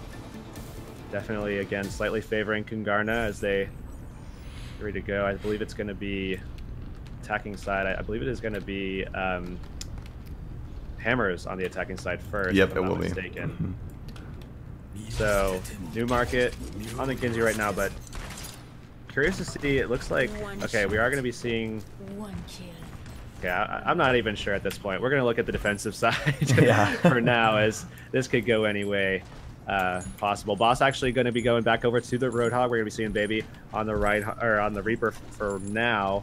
We are seeing this turning into a triple tank strat with the Reaper for that extra aggression there, and certainly a lot could be said about that early nano boost going to that Reaper for some early wipe potential on that second fight potentially, as that's what it's really going to come down to, that second fight. They should be able to hold long enough for the first one, although we have seen Hammers going through that lobby and actually finding a lot of value and just going through the lobby, sending Newmarket all the way through, and then reversing back and just kind of flanking, leaving Newmarket to deal with the supports basically on his own. Tend to be the strat that we see from Hammers. Okay, well, they don't have too much time to work with right now with Tay and Fire here, breaking out that Fair of Mercy combo. On with the 2 tanks right now, and they're going to go and look for a little bit of poke right now. They cannot afford to get picked off one by one, and if that's going to happen, I mean, they're not going to have much time to work with. Already a pull coming through. They are able to shield up Primo. Bit of aggression from both sides right now. Under a minute now on the clock. They've got 1, maybe 2 pushes to go, and Primo's going in. Both able to hit each other, but Boss comes up with the finishing touch. And Tay able to pick one off for himself as well. Let's take a look at Tay, what he's doing in the backline right now. Looking for something on the Boss. Charging up to his ultimate. He's got it in about just a second here. A few more hits should seal the deal for him, but Baby Bay and Boss able to find the kills. Michael as well. And it looks like they're going to have 30 seconds to push this. One final push from Hammers.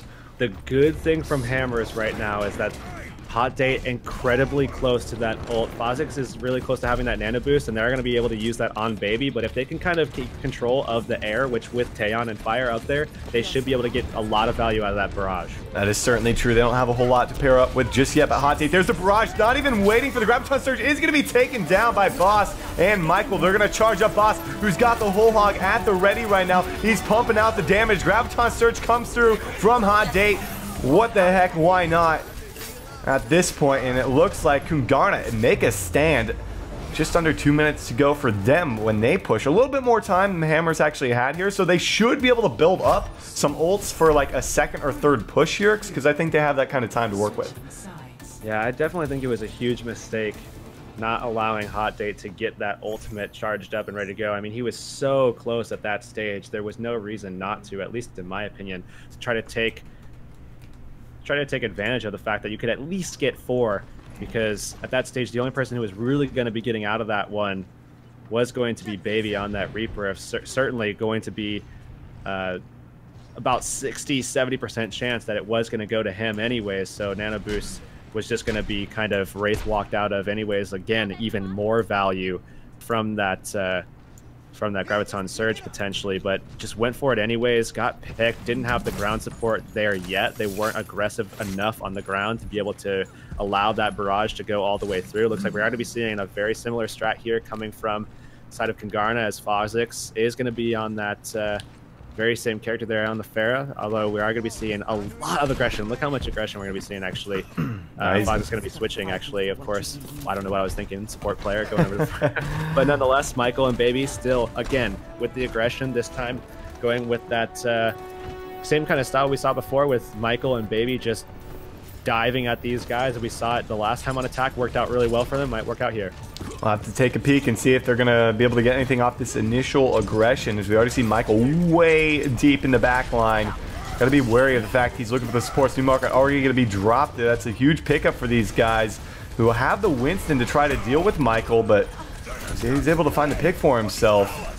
Only kill to come through thus far. Michael able to keep himself alive. Charge not able to connect initially from Remix. Are they able to get anything off it? Able to find the kills. It's just Newmarket and Fire. Fire is in the back here, and Michael finds the kill. That could seal the deal. The Hot Date makes a swap over to Diva, and it looks like this could be it. It's Newmarket on the point. He's able to just drill Kha'Zix. They may yet have a chance here, but it will be desperation at this point. Diva does get under the point in time. Remix gets the kill on the Newmarket. I fear for the worst for Hammers Esports. They're trying their best to get on the point. Earthshatter connects there. They find the pin. No one's in the area. It's just on a Fire. Going to be dropped. He does get taken down there, and that's it. Kungarna taking map number 1 off of Hammers Esports. Yeah, it gotta be disappointing because, again, Hammers Esports kind of foiled by their own misplays on King's Row here. This time it is going to be resulting in a loss of this map. And, man, definitely gotta be kicking themselves on the butt for that barrage play, not letting Hot Date actually get that ult up, because that definitely could have gone their way. But nonetheless, we are going to be seeing Kungarna take a map here. And we do have that We do have that second map as, I believe, Numbani, if I'm not mistaken. Yep. We're going to be heading to Numbani, so we've already seen what Hammers can kind of offer on that map in the round of 8 match, and they looked good at times and they looked bad at times, just like on King's Row throughout today. So I'm really curious to see which Hammers Esports is going to show up for that for this next map here. Yeah, Hammers tonight, I don't know what it is about them, but for some reason tonight they have been remarkably inconsistent, definitely as opposed to what we've been seeing from them over the last couple of weeks, and even I think it's been months at this point. I think 2 months or something that we've been seeing Hammers kind of come together and really kind of grow week by week. And I remember making comments actually as we were watching them saying, you know, every time I see Hammers come back every single week, it's just so impressive how they come back and they're just somehow better, like markedly better than the last week. It's the first time that I have seen Hammers Esports, after seeing them in the past, just be wildly inconsistent, making a lot of very odd decisions, things that I don't agree with, at least personally, and it hasn't really been working out for them either. So yeah, you know, on that end, you know, it is a fact that Fire and Primo are not permanent members of the team. They're still, you know, trial basis. But for what I've seen tonight, you know, they seem to be working well together. It's just, you know, not quite the same Hammers we've seen in the past. You know, you kind of got to point that out. This is not a permanent Hammer squad, so it's not like those two are. And not to say the others on the team aren't making mistakes by any means, but just something to kind of keep in mind here. To be fair, the Hammers that we've seen grow week by week by week has always had a spot in flux. I mean, that second support slot has always been in flux. We've seen Verbo taking up that spot. We've seen who was the person before Verbo? That was on there for a while, actually. You know, I can't tell you, man. It's been so long. Actually, it hasn't been that long. They've just had so many. They've had a lot of different members in the past, and trying to find that full six for themselves. Just waiting on the teams to let me know that we're ready to go here. Do you head over to Numbani for number 2? Sinister. Yep, Sinister. That was it.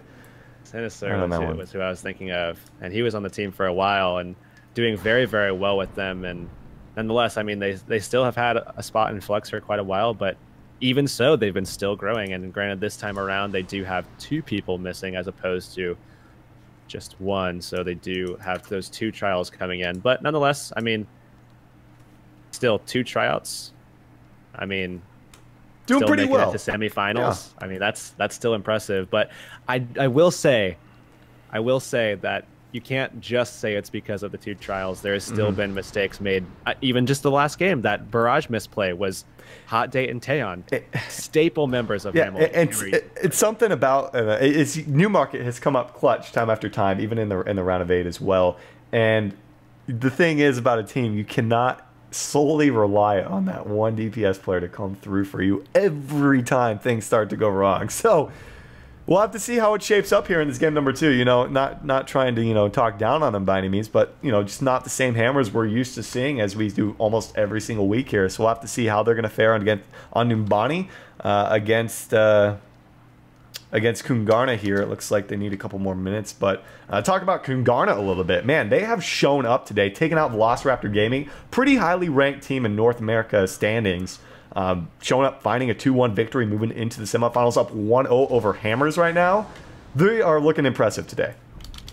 Yeah, I think you could definitely highlight Baby there, making a huge amount of plays on the Genji. If Hammers Esports can find a way to lock Baby down off of that Genji and make sure that he's forced to play something like Reaper or something, I think that they'll have a lot more, a much higher chance of taking this game here. And they're going to be playing from behind again as Kungarna is up 1-0 against Hammers Esports. And I mean, it's got to be somewhat of a worry given the fact that they were...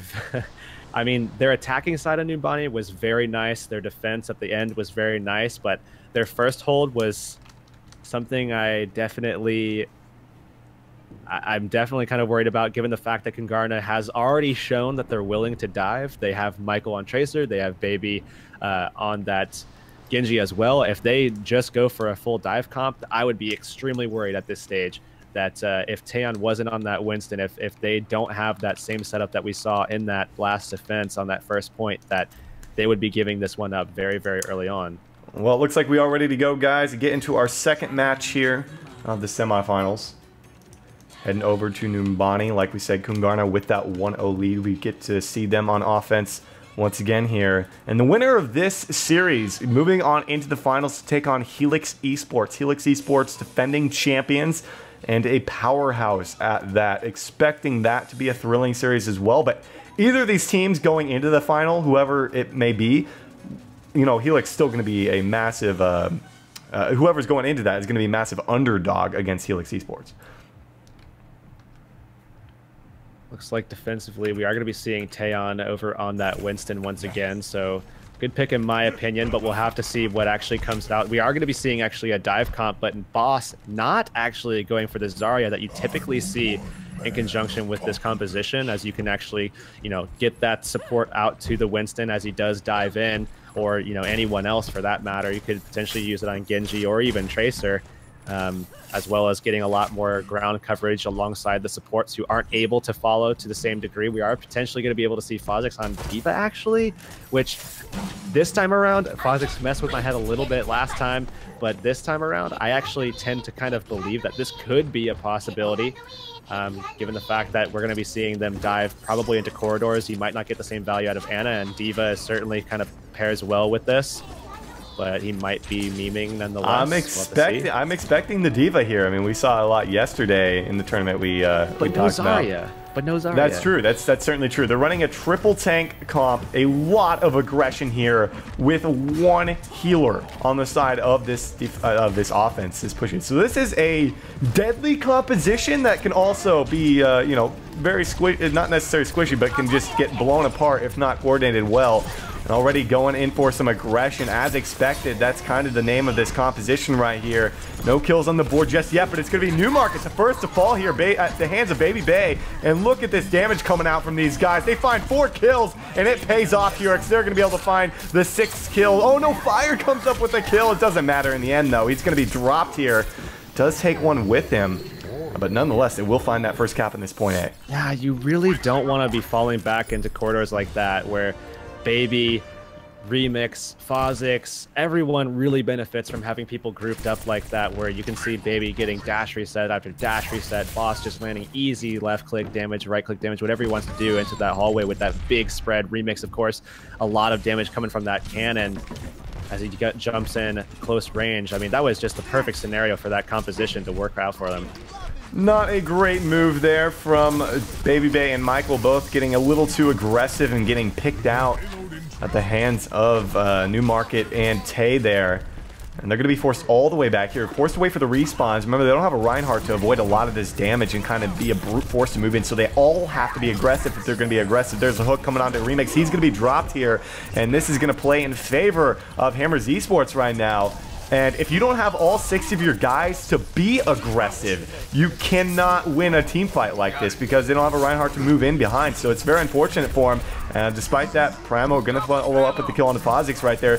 And there's a whole hog out there for Boss. I'm not sure about this one. Will it pay off? He's trying to look for Primo here. He's getting put up in the air. There's the Primal Rage coming through from Primo, trying to hold on. And it looks like Kungarna will continue to stay on this payload, but Primo going to be dropped, and they managed to fight this one back in their favor.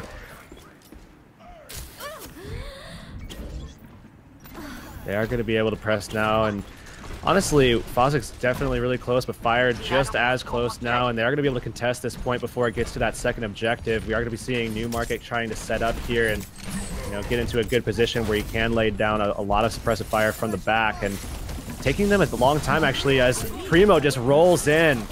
He's looking for Boss. Boss able to heal himself back up right there. We did see Baby Bay, the one who was charged up by Phozix. Oh my goodness, the pulse bomb able to connect onto 2 there as Baby Bay follows up with 2 more for himself, looking to finish off Tay. Tay getting chunked down by Michael, gonna be dropped, didn't land the hook. That would have been key in that scenario. They're able to follow up with 2 more for themselves and get that next checkpoint with 5:10 on the clock. Yeah, really, really nice timing here. Last time around, I think that was some of the quickest times that we saw with it getting right under 6 minutes at this stage. But 5 minutes, still a very, very solid time to work with. Newmarket getting close to that ultimate. This time, not going to be able to pair that like they typically do on this map with the Ana ult. And look at Michael just getting ready to go for that ultimate. Look at this, actually lining up to get a double. That's huge that they got rid of Newmarket. He's a carry for these guys. Able to find Tay as well, and he's tearing them apart right now. The hook, they are doing whatever they want to right now here. It is all Kungarna here on Numbani. Baby Bay with the ultimate ready to go, as Remix and Boss as well are charged up. Taeyeon did make the swap over to that Mei, but not going to have the Blizzard in this engagement. They need to hold off for at least one fight here before they actually have value on that one. And look at that Earthshatter coming down already. Newmarket not able to connect onto anything there. He's looking to be a finish off fire. That would be Michael's. Earthshatter comes through there from Primo. Not going to be able to get anything. Pulse Bomb finds Tay, and that should seal the deal. They charge up the Reaper. They decide to emote by each other. Everyone's doing it right here as Kungarna with 4:08 on the clock make a very successful push here on Numbani. 4:08 on the clock, man. 4:08 seems like. Hold on one second.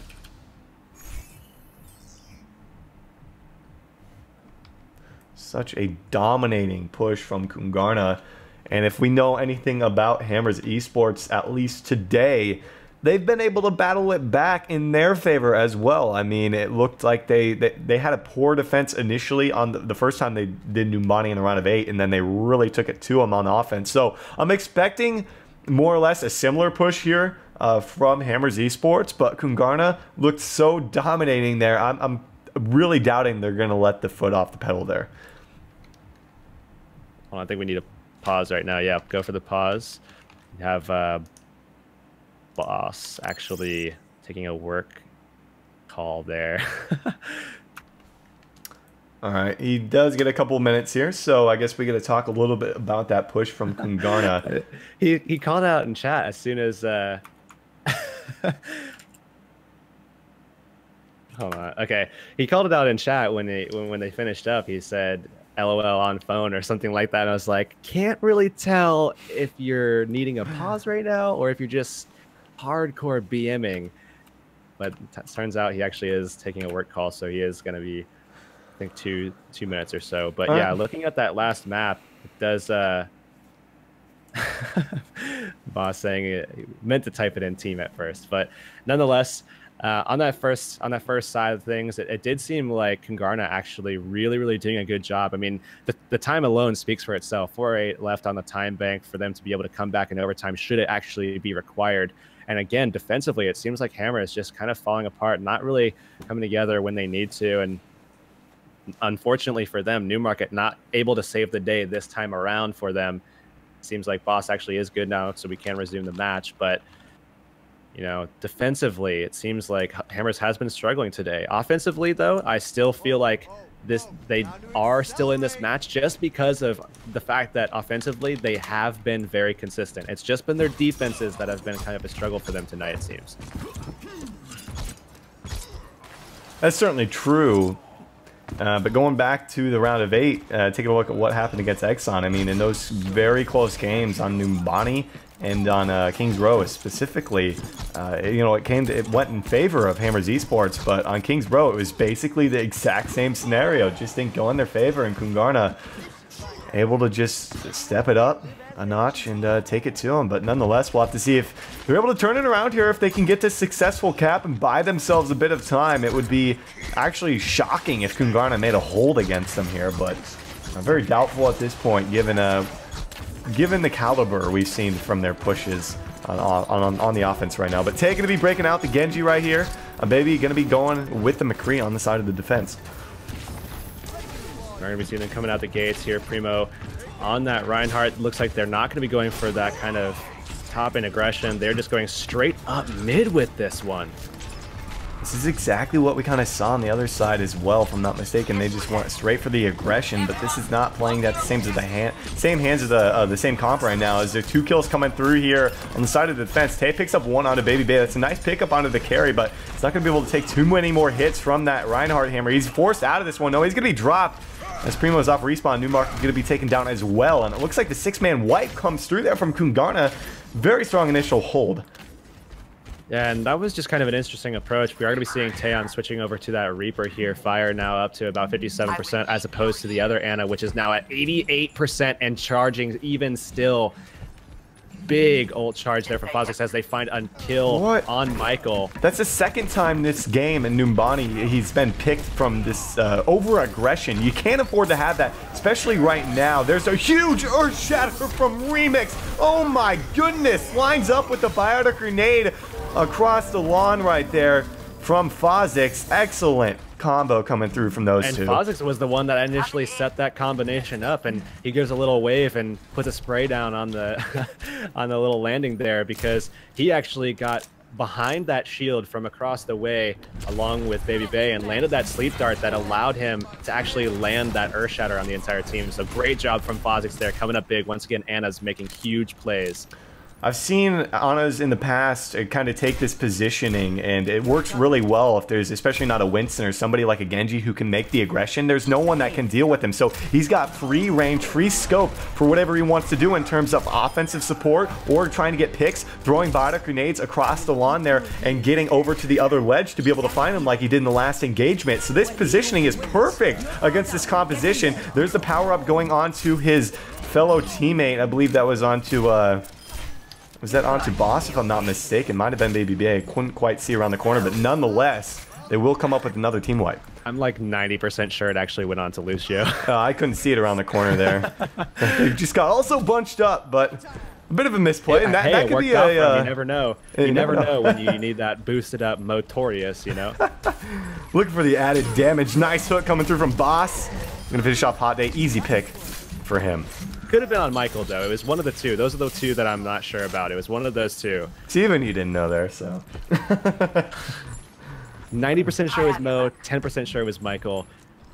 I'm just going to say, for the benefit of the doubt, it was Michael. All right. We'll make him look good and just say, yeah, it was totally Michael, guys. Totally him right there. But they've got a couple of ultimates in their favor. Primo going to have his Earth Shatter ready to go. Nice hook. As once again, Hot Day just not seeing where this hog is coming from right here. Sound barrier for both teams is out. And Tay ready to go with his ultimate. And if he should be able to get it off, he's getting dangerously low. It's going to be okay. 2 picks for Baby Bay. See if he's able to find some with his ultimate. The hook coming through from Boss. He's going to be charged up with the whole hog. What's he able to get? He gets another one onto Primo, and they clean it up once again. 35 seconds on the clock. This is all or nothing for Hammers. Their last attempt to be able to take this game. Yeah, Hot Date, Taeyeon both with ults charged up. Lord right now trying to get away. Even still, as Michael gets so aggressive once again, finding 2 picks, and those are clutch indeed. And Michael's over-aggression earlier pays off right there. Not really relevant to the situation, but he gets some luck that time around with a couple kills, as it looks like they're able to put the hog to sleep in the end. Newmarket makes the swap over to the Genji, trying to get in point in time. It's just Primo on the area. He's going to jump up and down. He's charged up. It's not going to matter too much. He's going to be dropped here. Remix able to find that kill there. Baby Bay gets the one onto Newmarket. It's Kungarna, man. They are your winners, moving into the finals to take on Helix Esports. Yeah, fantastic job both from Baby and Michael. Michael, yeah, very, very aggressive. Definitely could get punished in future matches. People are cognizant of that and aware that Michael tends to do that, because that is something that seems like he does quite often, not just on defense, but also on offense, kind of roaming solo. If you kind of make sure that you're aware of that, you could push out, force the recall, and then take that easy pick and force the 6v5, both on offense and defense, because again, he does it both sides. But there again, did you see that sleep dart coming in right there as gave that Reinhardt a little bit of a snooze fest, allowing that Earth Shatter to come through. I don't think the nano boost was necessarily required for that to actually happen, but nonetheless, they were able to get that quick wipe, get that reset, and win the map out. Yeah, Kungarna taking the 2-0, surprising 2-0 at that over Hammers Esports after taking out Velociraptor Gaming 2-1 in that round of 8. So they're going to be taking on Helix Esports, man. Talk a little bit about that matchup. Helix, your defending champions, a extremely strong team. What are your thoughts about Kungarna up against Helix here? I mean, Kungarna actually looking fantastic tonight, it seems, and you know, going up against Helix, they definitely have a lot to worry about. I remember Sprizzen actually I think it was last week when they won, really, really strong on the Ana. We saw a lot of great things as well from Hobbs, a lot of versatility from this guy, being able to play so many different characters in that projectile DPS pool, as well as, you know, characters like Mei as well. So they definitely have their work cut out for them in this one, and it's going to be a rough one. I think Helix Esports probably has the advantage here, but nonetheless, Kungarna looking fantastic tonight so far. All right, guys, we're going to head to a break. When we're back, it's going to be the finals. Kungarna up against Helix Esports. Stay with us. Welcome back, everybody, to the AG Weekly number 23. We are ready to get into our finals here between Helix Esports and Kungarna. What are your thoughts on this matchup, Hurix? Again, I do think that Helix Esports has a slight advantage, given the fact that historically Kungarna's biggest takes have been against Hammers Esports, and we haven't seen them take on a really, really strong team in a long time and actually beaten them out. They have struggled against H2K actually recently as well, even in our Academy Gaming tournament. I think that was like 2 weeks ago. So it's hard to say from like a historical perspective that they are going to be taking it against Helix Esports, who has been playing so well as of late. So I would think that Helix has this one, but again, Kungarna has been playing very, very well today. So I think we're going to have a good match, but I think Helix has got this one. All right, we'll take a look at the map draft. We have Numbani taken away. Thank goodness we don't have to see this map for the third time today. But Ilios and Nepal both off the board. I'm curious to see if Li Zhang is going to be taken out as well by Helix, who just don't want to deal with Kungarna on King of the Hill. Is this a worrying trend if you're going up against Kungarna? Because we saw the same thing from Hammers.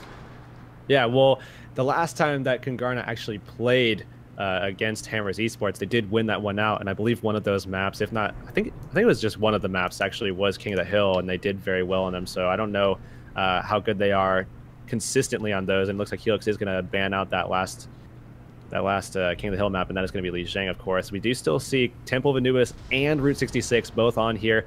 Dorado, Kings Row both on there as well. So we are very likely to see Kings Row for a third time this time around, and I imagine Kungarna is going to be... They're taking a while for this one. Yeah, they really are. And I was going to say I imagine they're going to ban out Temple of Anubis. Okay, they do wind up banning that one out. I was just kind of worried because they were taking a long time with that one. I was wondering if they were considering, hey, you know, what if we go for a Temple of Anubis pick? Do we think we can kind of just throw a wrench in that and then maybe just kind of, you know, throw them off a little bit? But it's like they are just basically given the choice between Dorado and Kings Row. We haven't seen Dorado yet today, but we have seen a lot of Kings Row. It looks like we are going to be seeing it yet again here. The third time that we are going to be seeing this map. Kungarna did very, very well.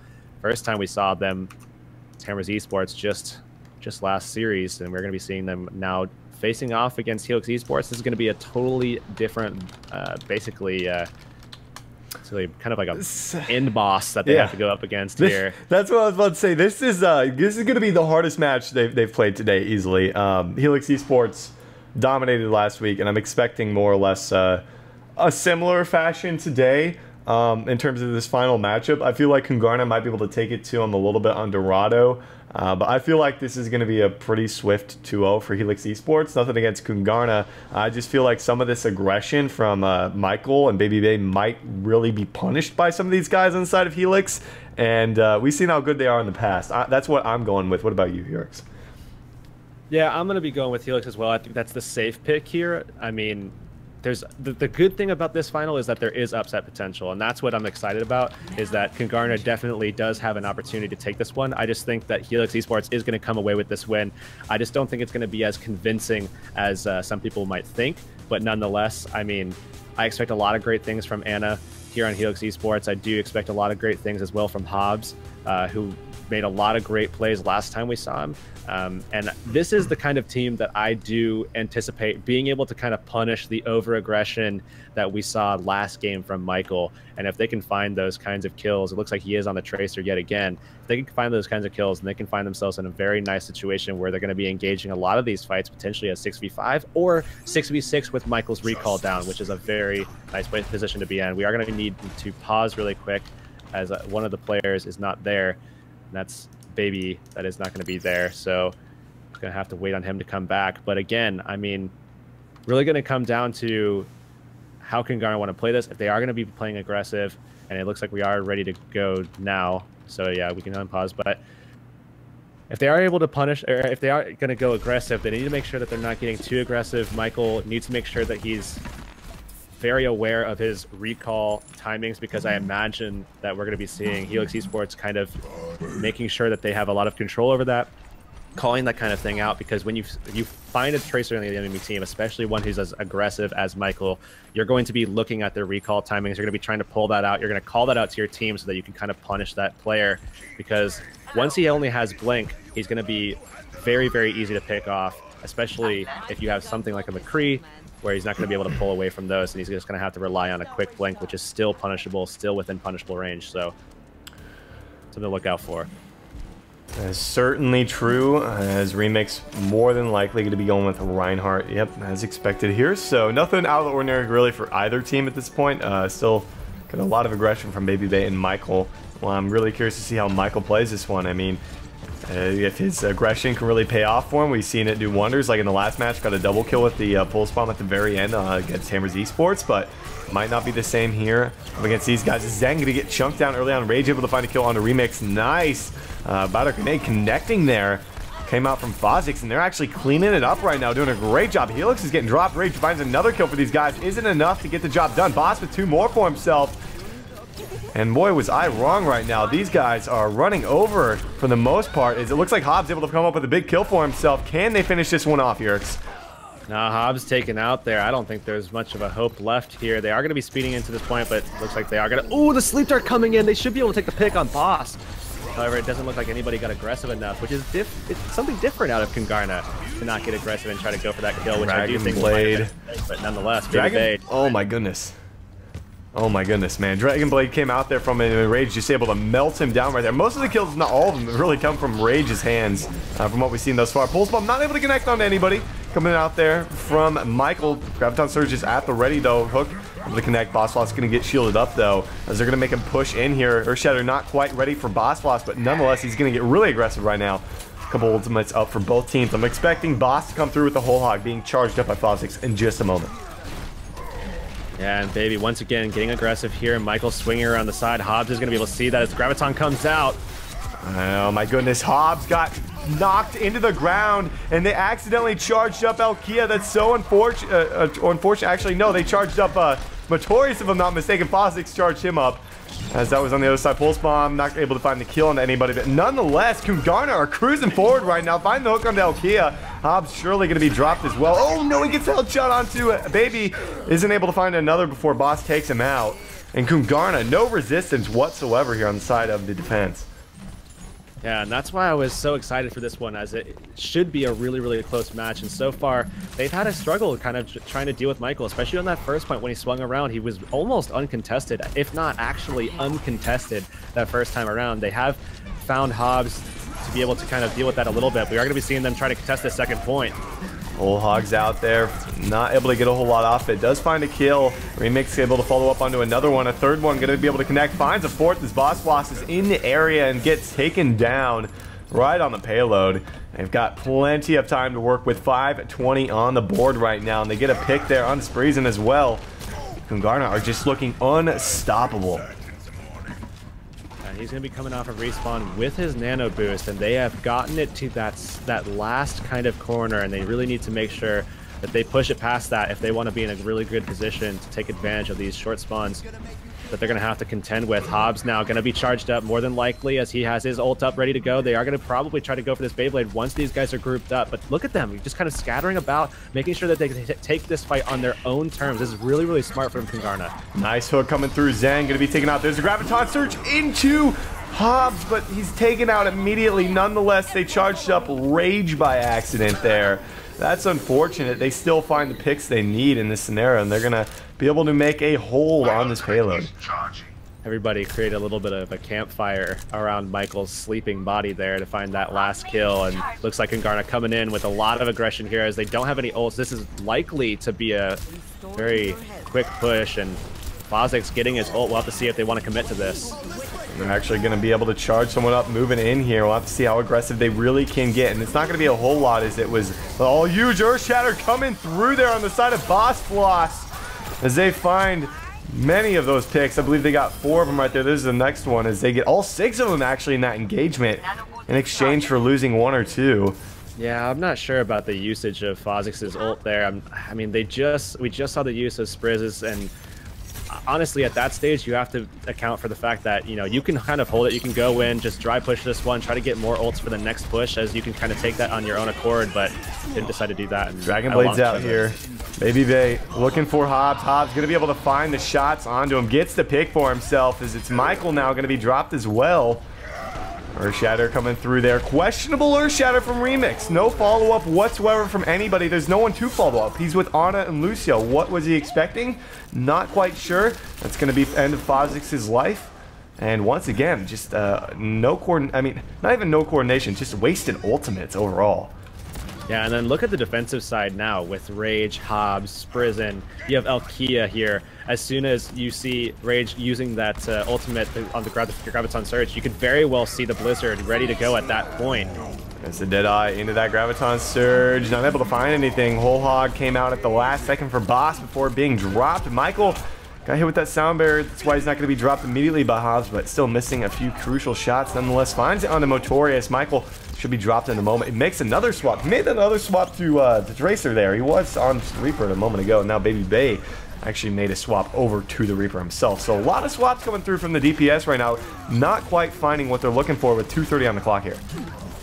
Yeah, he could wall it off and go for the Blizzard there. Does get the Blizzard. No wall necessary as the Earthshatter comes down. Perhaps a little bit too much, but nonetheless, they were able to get those backlines there as well. Find the kill on Michael after. So great job from them to be able to hold out yet again here as they're getting back into this game. Kungarna certainly controlling the first half, but man, has that shifted much in the favor of Helix Esports. They had 5:10 to work with to move the payload past their checkpoint, and we're now under 2 minutes here, and they've hardly gotten anywhere. They're actually huge Earthshatter coming through from Remix into the Pulse Bomb. Pulse Bomb connects onto Hobbs. Hobbs has been doing a lot of work in the back line, so it's unfortunate they're going to actually lose him right there as the May coming through on the side of the offense, if I'm not mistaken. Not able to find anything there. And it looks like they are going to continue to move this payload forward. Actually, that was a man on defense, rather, from Zen, excuse me.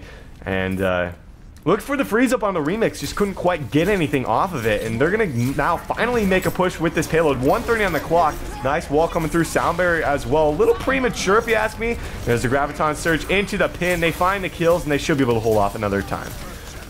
Yeah, and the next fight actually should be in their favor as well, as they should have the combo once again, the same exact setup as before, where we actually saw the Graviton Surge coming out without the Blizzard, and the Blizzard could actually come out alongside instead the Earthshatter, picking up the people who aren't inside of that Blizzard, just giving extended coverage to that Blizzard freeze. Although Boss Floss getting taken out so early by the aggression from Michael is definitely not going to lend a hand to them. Blizzard coming out nonetheless. Blizzard's out there, Baby Bay, with the ultimate. Gets dropped regardless at the hands of Hobbs. It's 2 for him. It almost gets knocked off there.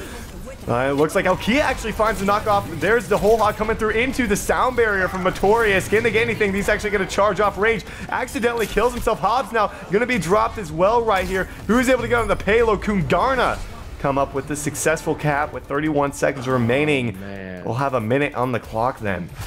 That was some of the craziest potential playmaking plays that I have ever seen to just not actually work out. We actually saw Elkia. He did get the knockoff kill, but that wasn't just a knockoff kill. That was a knockoff kill on a Reinhardt that was nano boosted. Complete value from just a single right-click utility there.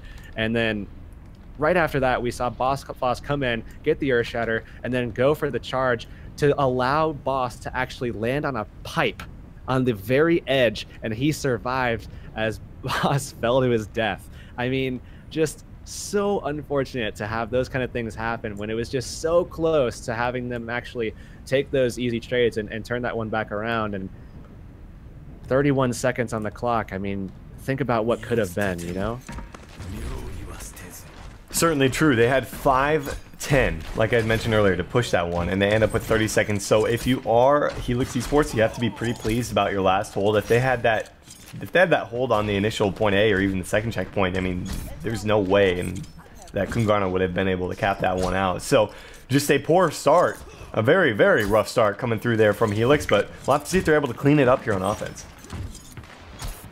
Looks like Zen is going to be over on that Genji. Hobbs yet to pick something, though, on the attacking side here. It looks like he is going to be going for that McCree.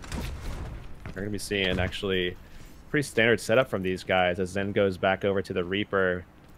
Might still swap back, but nonetheless, pretty vanilla there. And on the other side, we do see Boss actually going for the Roadhog, and again, no Zarya here.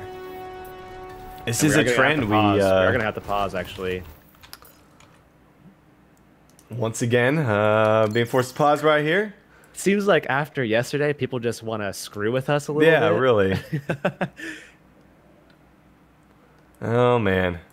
Time after time, It's a good thing I did get the inform you this time around to let me know. Otherwise, we'd have some angry teams right now. But it looks like just going to need a moment or two here as players like to just randomly AFK throughout tournaments here, which is a very interesting tactic to get that pause. Yesterday we had a fire alarm go off. A fire alarm, yeah, that's what happened. Fire alarm go off. Today we've had phone call, we've had random AFK, we've had another random AFK. Yep, we'll have to see if he gets back in just a moment or two. What are you thinking, though? I mean, we see the team compositions that these guys are going to be doing here, going to be breaking out here, especially on defense. Without a Zarya, what kind of impact do you think that's going to make on the side of Kungarna here, as we've seen it from them before? Well, I mean, they do get certainly a lot more barrier damage coming out from Boss on the Roadhog instead of the Zarya. You also get a little bit more pick potential with the hooks, and he has been known to be very good on that. You also get a little bit more self-reliance. But aside from that, I mean, the shields alone from Zarya, the pressure that you get from the beam as well, the single target focus is just so, like, ridiculous. It's almost egregious to a point that I just can't, I can't understand why you wouldn't want that on a comp, you know? Certainly especially true. Defensively. All right, Zen is having his debut here on the Genji. Bit of a swap up coming out for him. He's going to get hit there by the fire strike, if I'm not mistaken. Looking for his angle to move on in here. Initial charge coming through there from Remix. Able to find a kill. Looking for the Ana in the back line. Not quite able to get him just yet. Looks like a couple kills for each side right now. And Zen gets back to safety, but nonetheless, they lost Boss Loss, which is a huge... That really hurts them. They really can't afford to push in without him. And they're forced now to go fall back to Arches as they're waiting for their teammates to come back. And in the meantime, we are going to see Remix sleep darted That's there. unfortunate because Baby Bay can't do anything about it. He cannot move into the point, so they're going to be able to get that first tick there. Let's take a look at Hobbs breaking out the Deadeye. Looking for... Oh, he's able to get one as he draws. Gets hooked down by Boss, though, in the end. It's a 1-for-1 here. As both teams right now looking for what they're... Seeing if they can get anything off this. Remix put to sleep again. There's the Earthshatter coming through from him. Able to find the kills. And they're going to be able to wrap this one up on defense. 2 ticks, nonetheless, coming through there on the side of Helix. Unfortunately, though, with 2.5 minutes left, 2 ticks doesn't get you the full cap, man. So, still going to have to go in there. Still going to have to try to get that point opened up once again. And now they are ready to go. Sprizzen actually, with the Ana ult ready to go, should be nano boost coming in on this one, as Zin actually does have the Dragon Blade ready. I imagine they're going to get very aggressive with this one. Oh, Michael taken down before he's able to even get his Death Blossom off. There's a Sound Barrier on the side of defense. 4 already down for him. Motoria's going to be dropped as well. It's just Remix and Helix Esports easily going to wipe that one up. 4:30 now on the clock, as they are going to be waiting for this payload to come out of the garage and push this one forward. They are going to have to kind of worry about the potential for perhaps... Nope. I think everybody actually pressured that came out of short spawn. Rage finding kills. Baby Bay did get value out of killing that Zen, but again, with the shorter spawn, he is going to be able to get back into this fight rather quickly. They aren't going to have to worry, though, because of that aggression from them. Again, not going to have to worry about that pressure on the Arches, but nonetheless, there is no Mei, so that is kind of taken out of account a little bit anyways. Michael spotted out there by Hobbs, trying to get some high ground. Not going to be the case, though. Eliminated him last time. Boss coming from behind. Ooh, gets put to sleep. Gets the hook regardless. That was interesting. There's the Deadeye coming through from Hobbs, looking for something. Not quite able to get the hog, though. Not able to get the snipe either. On to Baby Babe. Nonetheless, the rest of the team able to follow up with multiple kills. Dragon Blade almost ready to go here for Zen. And Helix, man, they've woken up on the offense right now, and they're finding picks.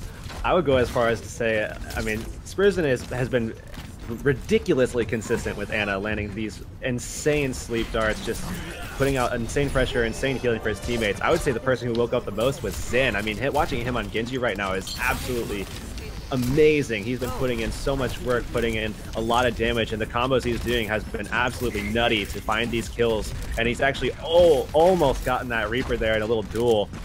forcing him back and forcing the Wraith Walk out as well. And he does have that Dragon Blade once again ready to combine with the Nano Boost as he goes in, finds a quick pick on Baby Boy and Motorius. But on the other side, Michael with the Death Blossom gets two for himself with the Death Blossom as soon as that Nano Boost came down onto Zen. So did it on the opposing side as Michael is going to get dropped there. Nonetheless, the rest of Helix moving forward right now, looking even better than Kungarna did on offense right now, even though I had actually less time to get around the 3rd-point bend. And they're going to force a full regroup right now. They kind of need to win one final team fight, since that is such a shorter spawn. And Baby Bay looking for something, trying to get around him, gets the reflect, not quite going to be able to finish him up. Fozik's off the map too, that's 2 down right now. Hobbs is on Bastion. He's set up for deployment. We'll have to see if he's able to get anything. Earthshatter not actually going to hit him from Remix. Firestrike does. He takes him down through the shield. He's going to be dropped. Can they get it off this? Lucio is actually going to be able to drop Motorius right there. Look for something. Helix Esports, there's just 1 or 2 guys remaining on the payload to deal with at this point. Can they get anything off of it? And they're actually able to Nano Boost Michael, who made the swap over to the Genji right now. No Dragon Blade. Interesting decision to Nano Boost him, and nonetheless, they make the stand, Hurix. Yeah, Fozik's actually winning a very clutch duel against the Genji, just avoiding that damage, making good use of that heal pack, that small heal, to be able to get a little bit more support to himself and deal with the Genji, pull him out of that fight too, because Zen's been a big reason why they've been able to push so well and so effectively. By taking him out of the fight, they were able to win that one out. They've got a Pharah now, and Hobbs making all the swaps for this team. And there's the Dragon Blade for both teams, right into the Graviton Surge, able to just slice and dice him, man. Able to find the kill onto May, looking for the Genji, trying to finish him off, able to get Michael in the end as well. It's just the Ana on the point, trying to last as long as she can, but not going to be enough. They're going to try desperately to get onto it. They should be able to make a stand. The whole hog coming through from Boss. This could do it. No, the Earthshatter connecting from Boss Floss. There's the Blizzard coming through from Baby Bay. Is he able to get anything off of it here? It doesn't look like that's going to be the case, as Zen is coming up clutch with these kills. Barrage to seal the deal from Hobbs. Oh, he's going to be dropped in the skies by Fozix, but there's just a couple ones remaining. Can they make the stand? It doesn't look like that's going to be the case, as Boss Floss is charged up and ready to go. He's going to be able to finish off the Diva and the Tracer and the Genji, who are all back on this point. It's so dominant in favor of Helix Esports right now on this payload, and they should have plenty of time to work with here. Yeah, and it looks like they're going to get the kill on the Genji too. Zen is just going ham with that little hidden dagger, getting those melee hits. Dragon Blade coming out, going to be forced out as Diva makes his way onto the point as well. Dragon Blade necessary right now to try to find these kills and force this all the way through. But nonetheless, we're seeing pick by pick here as Boss finds Zen. And Rage is fully charged right now. He is destroying these guys, melting them, and Hobbs comes through as well on the Tracer despite an extremely long battle there on the payload. They do manage to finish with a faster time, and they will both have an opportunity here. 1 minute to 1:49, so an extra 49 seconds. That's like a whole nother push, or an extra 49 seconds to get your ultimates ready and up and charged, you know. And at the same time, it's also 49 seconds that you don't have to worry about trying to trigger that overtime if you do wind up getting that point early. So you can kind of come off, get aggressive, force those late spawns, and get a little bit more time to push that one forward should the other team actually get that point in a minute. And it is going to be Kungarna up first here, as they do have 1 minute. Last time we said, you know, yeah, it's not going to look good, but Kungarna nonetheless came through, and a lot of that aggression that came from Michael was just absolutely insane to be able to find those kills. And even this last time that they were on attack, they're gonna have to be careful. If he ends up going through the lobby, coming around the back, they need to have someone focus him, and it looks like Hobbs is switching over to that McCree to do just that, as last time they did not have anything to deal with him, and he basically just tore up their backside the entire time, and they lost that first point so quickly. They also have Zen on the May. Something to kind of keep an eye on, expecting maybe that Genji from Baby Bay trying to make a counter pick for themselves.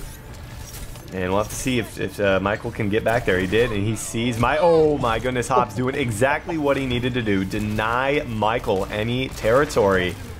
And already a solid start here on the defense, finding that pick.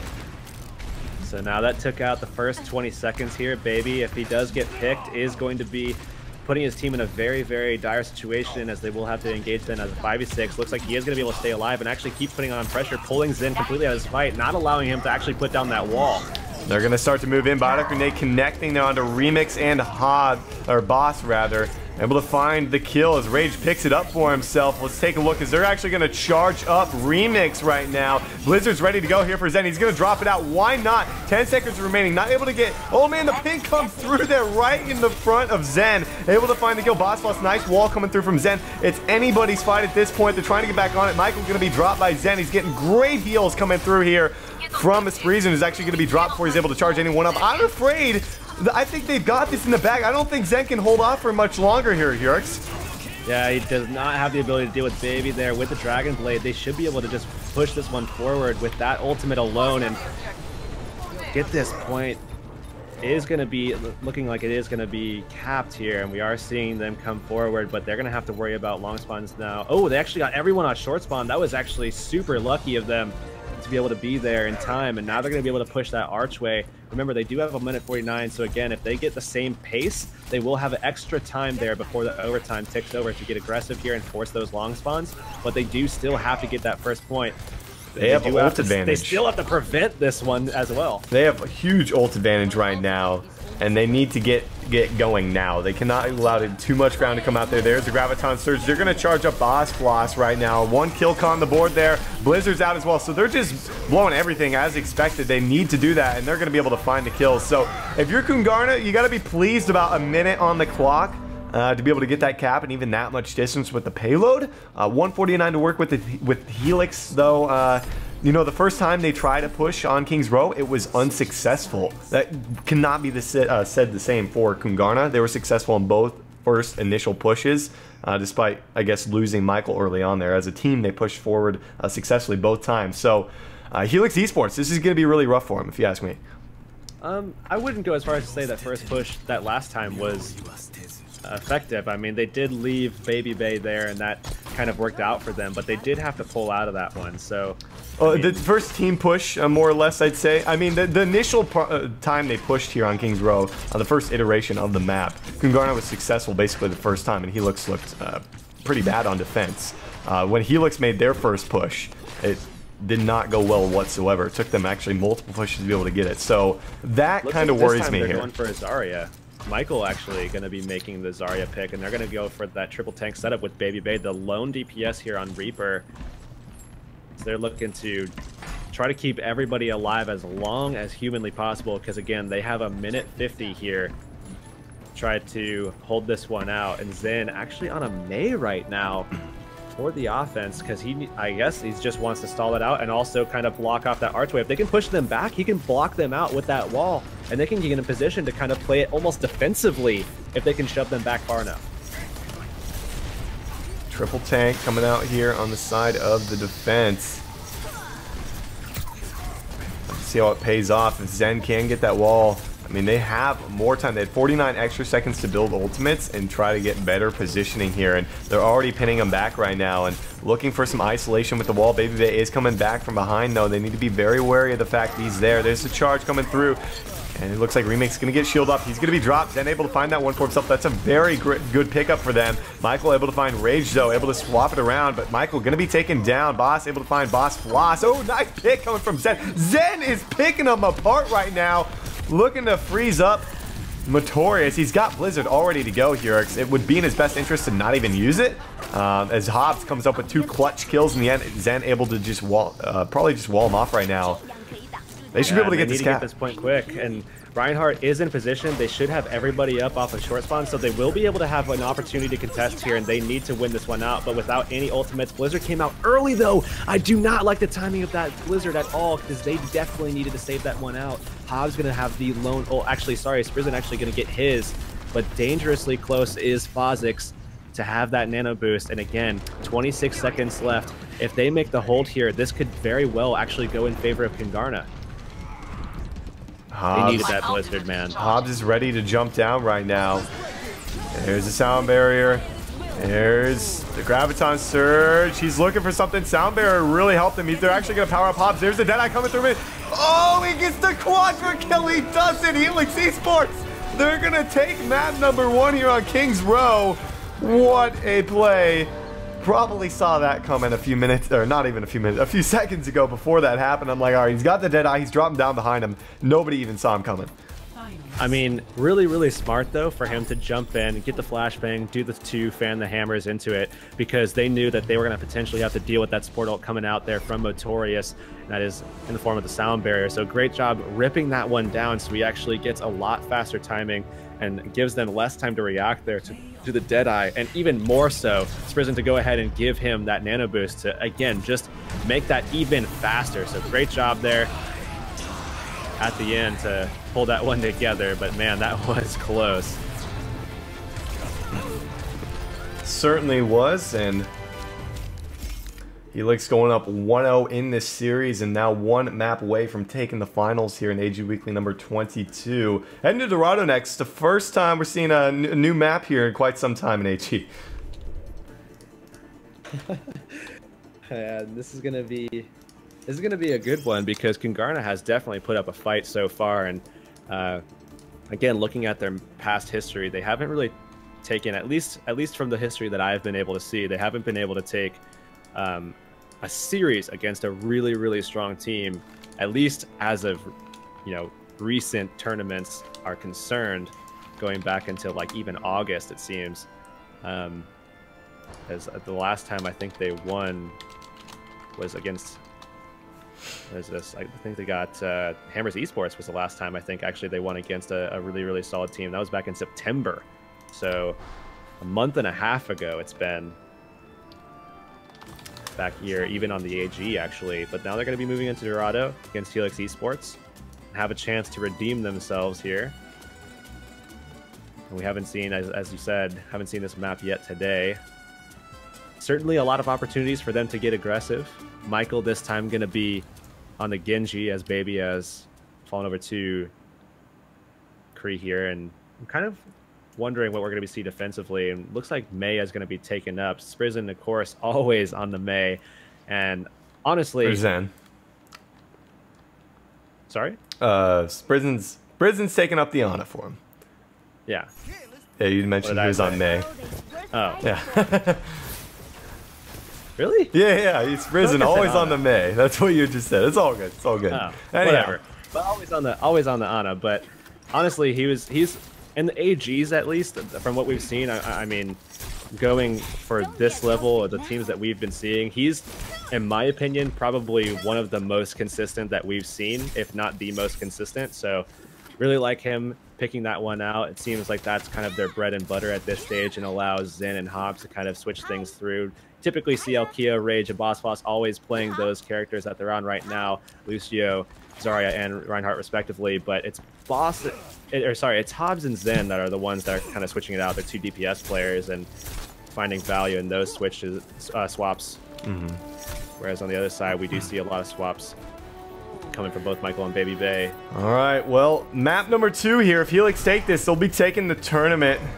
And 100% of that prize pool, guys. Last chance, exclamation point, Matcherino in Twitch chat. Donate that $1 for free. All right, let's take a look. Michael is on the Genji here, and he's looking for a bit of aggression. Doesn't see anyone around here. He's going to try. Oh, gets picked up by Zen. Nice snipe coming around the corner there. Yeah, and that's going to give them a lot of extra time now, because they're probably not going to want to get too aggressive without Michael there. He is going to be off a spawn soon, and it shouldn't really kind of hinder them too much, as they're not going to try to get aggressive yet anyways. They probably wouldn't have made a play this stage. Maybe now, but not before. And they do have Michael coming back, and Zen is ready with that wall. Looks like they might try for a little push down these stairs, or perhaps a waterfall through that window. Oh, not the greatest of walls coming through there from Zen. There's the initial charge coming through. Hobbs picks up a kill for himself. Alkia with another, and they find 3. Looking for a 4th. On to Boss. He's trying to heal himself up. That's just going to even feed to that ult charge for these guys, as he is going to be dropped in a moment. No, he's actually, Boss manages to get out of that one alive. And they found a pick in the end, but nonetheless, it is another successful hold from Helix. Yeah, and actually, Rage and Zen both coming away with their ultimates. They're going to be able to combo those ones up and allow the rest of the team to come up with their ultimates soon after. Nice sleep coming through from Six as Remix actually picks off Zen before he's actually... Oh, you get the Blizzard actually out there, but no Graviton Surge was used from Rage. And regardless, they find 3 kills, so they can afford to lose that pick as long as they do come out with those 3 picks like they just did. So given that, it's going to force a regroup once again if you're Kungarna with 2:30 on the clock right now. This is looking pretty good for Helix. Yeah, and now Elkia is going to be able to sound barrier out any aggression that we are definitely going to be seeing here. Certainly from Michael and Fozix, I have to assume here is going to be the play. Remix potentially coming in as well. Ooh, Zen, another pick onto Michael. He's found the counter. He's getting, that's his second one if I'm not mistaken. Nice wall coming out to deny Baby Bay anything with that Deadeye. He's kind of going around the corner. No one's going to be stupid enough to actually poke their head around there, so that's a great usage of that wall. Look at the ultimate stacking up here for both teams even. They're actually going to go with the charge up as they're going to, there's the Graviton Surge out here for Rage, and he's coming in from behind, and they find 2 kills right there. There's one for Michael, though. It's a 2-for-1. Sound Barrier's out here for the offense. Can they get anything off it? Boss Floss is going to town right now. Michael still in the area. He's going to be taken down in just a moment, so they do clean it up once again. And if they can get this pick onto the Ana, or that's Baby actually. They did manage to get the pick onto Baby, who's way in the back. They staggered him out a little bit. Yeah, that's going to give them just enough time to come up off of respawn. So now they're going to be able to get back into their defensive positions to be able to hold this one out. Boss right now on the offensive, the only person with the ultimate. Remix might be able to come in halfway through the fight, but aside from that, they are still going to have to worry about Hobbs using the Deadeye as well as Zen on the Blizzard to hold this one out. Oh, Hobbs gets Boss there. He gets dropped himself, but his life is definitely worth that. Great play from him, able to get up to the high ground thanks to the Mei just shortly before. And they've got the Blizzard once again ready to go here. This is looking so good for Helix Esports. There is no ultimate aside from Remix's Earth Shatter, nothing to combo it with at that. Even close to being ready to go if you're the offense. What do you do with 35 seconds to go here? I mean, you really got to get lucky here and try to make sure that you deflect as much as you possibly can with Baby Bay, but that is not going to be the case as Rage finds a kill already. Still, look at the ultimates charged up on the defensive side. Rage and Zen ready to go with that combination. And they're just going to... Okay, there's Graviton Surge coming through there. Blizzard's out as well. And it looks like Zen going to be 3 actually now off the board. Can they follow up with anything as Rage is trying to melt them here as they were in the Blizzard? And they accidentally charge up Notorious, but nonetheless it seems to pay off as Rage is going to be taken down. And they finally get something going for themselves. They are going to get an overtime. Doesn't look like they're going to be able to make a hold before this checkpoint actually comes through. Maybe. Nope. He's able to charge in here. Boss Floss, he's going for it. He's got the Earth Shatter. He's going to get hit there. Oh, he doesn't even get it off before he's dropped, though. That's so unfortunate. Sound Barrier out here for the defense. There's the Death Blossom from Michael. He gets 2 kills for himself. Dragon Blade also used in that engagement. 2:30 now left on the clock to be able to get the next checkpoint as they come up successful in that fight. That was on accident. On accident. 3 of the best plays they could have possibly made. Accidentally nano boosting Notorious allowed him to survive through pressure that he shouldn't have from Hobbs, for Hobbs to then be able to get aggressive and find those extra kills to then move them forward. So great job being able to get lucky on that one. And then after that, pinning out and finding the kills on 2 guys who could have swung that fight, both Ana and Reinhardt, to be able to finish that one out. So luckily for them, able to finish that. They're going to charge up Boss Floss, who's got the Earth Shatter ready to go. Finds the charge onto the Zenyatta, who's out of the Transcendence as they took him for a ride there. And Boss Floss going to be taken down. It's just Elkia and Zen remaining. And once again, Boss Floss in an engagement, he didn't get to use his Earth Shatter. He got taken out too quickly twice in a row now. And again, we see Kungarna moving this payload forward. It looks like they are setting back up. Hobbs getting back into position. They're not going to have time to find verticality, though, which is kind of a little bit of a point of concern. It's Elkia coming off of respawn now. They need to make sure that they press as soon as possible, and they are now in a position to do so. But look at that nano boost coming out on the Reaper. Oh my goodness. Once again, Boss Floss actually gets the ultimate off. Unfortunately, though, it only hit absolutely, I just think Michael at that. I mean, they're able to come out on top, if I'm not mistaken. Oh, nice snipe from Hobbs, and never mind, they only lose Boss Floss and Zen in the engagement. So what didn't actually look favorable for them that time, they seem to win, given the fact that Michael just got a little too over-aggressive there. Yeah, but in the next fight, they are going to have to worry about Baby with that Dragon Blade. Luckily for them, no nano boost going to be in the rest of this game if they wind up defending this one out. And Elkia should have that ult charged up to potentially save them from the Dragon Blade that is going to be ensuing very, very shortly. So hopefully you can get the Sound Barrier out to a lot of these guys and try to save his team. Maybe looking for some aggression. Dragon Blade's out there. He's looking for Hobbs up top. Gets hit. Oh, he gets put to sleep. Great dart from Spreeze. And once again, Deadeye's out here for Hobbs. 1, 2, 3 kills. The charm for him as he's looking for another onto Motorius. Finds the pick. And this is down to the wire. 3-on-2 on the payload right now. And it looks like they get the checkpoint. What? My ultimate is charging. Yeah, Hobbs not able to go in to contest, and they actually push it on through. 1 minute 26 though, still a little bit of time to work with, but certainly not a lot, especially in this section that's very, very good for the defense. There's just a lot of natural choke points for them to utilize here, and a lot of ways for them to kind of abuse the fact that they have the advantage vertically to try to take these kills. But man, that is not good for Helix that they just let that one go through when they really kind of were set up in a way that they should have been able to hold that one out. Rage brings out the Graviton Surge with 1 minute to go here. There's 2 kills, 3 kills, 4 on the board now. Michael, both deeps remaining. It's just Baby Bay he is spotted actually, so they know where he's at. If they can get this pick, that is massive because they're cornering him in. If they get the pick, that's huge for them because they're really going to make it so they waste even more time, so they get it. And I have to really, it's really going to come down to one push regardless now. Yeah, they're either going to have to push in 5 now and just hope for a staggered push and just try to contest later, or they're going to be kind of under stress right now to try to hold out until their teammate comes all the way back up of spawn. It looks like he is finally making it now, but 15 seconds left on the clock. This is going to be their last-ditch effort here to push this one through. Hobbs ready to go. Oh, they're actually going to charge up Michael, who's got the Death Blossom ready to go here. Remix is in the back line. Oh my goodness, if I actually find 4 kills, 5 kills onto him right now, and despite Remix going into the back line onto Hobbs for the kill, the rest of the team mops it up, man, and they make the hold here on Dorado. We'll have to see what Helix is able to pump out on offense. But that is 2 separate checkpoints made just barely making it through. They should have been able to hold on the first point. That blizzard that came out way too early from Hobbs definitely could have held longer, especially given the fact that there was just 2 accidental kills that wound up happening, or rather 3 accidental plays and 2 accidental kills within those 3 plays that I mentioned before.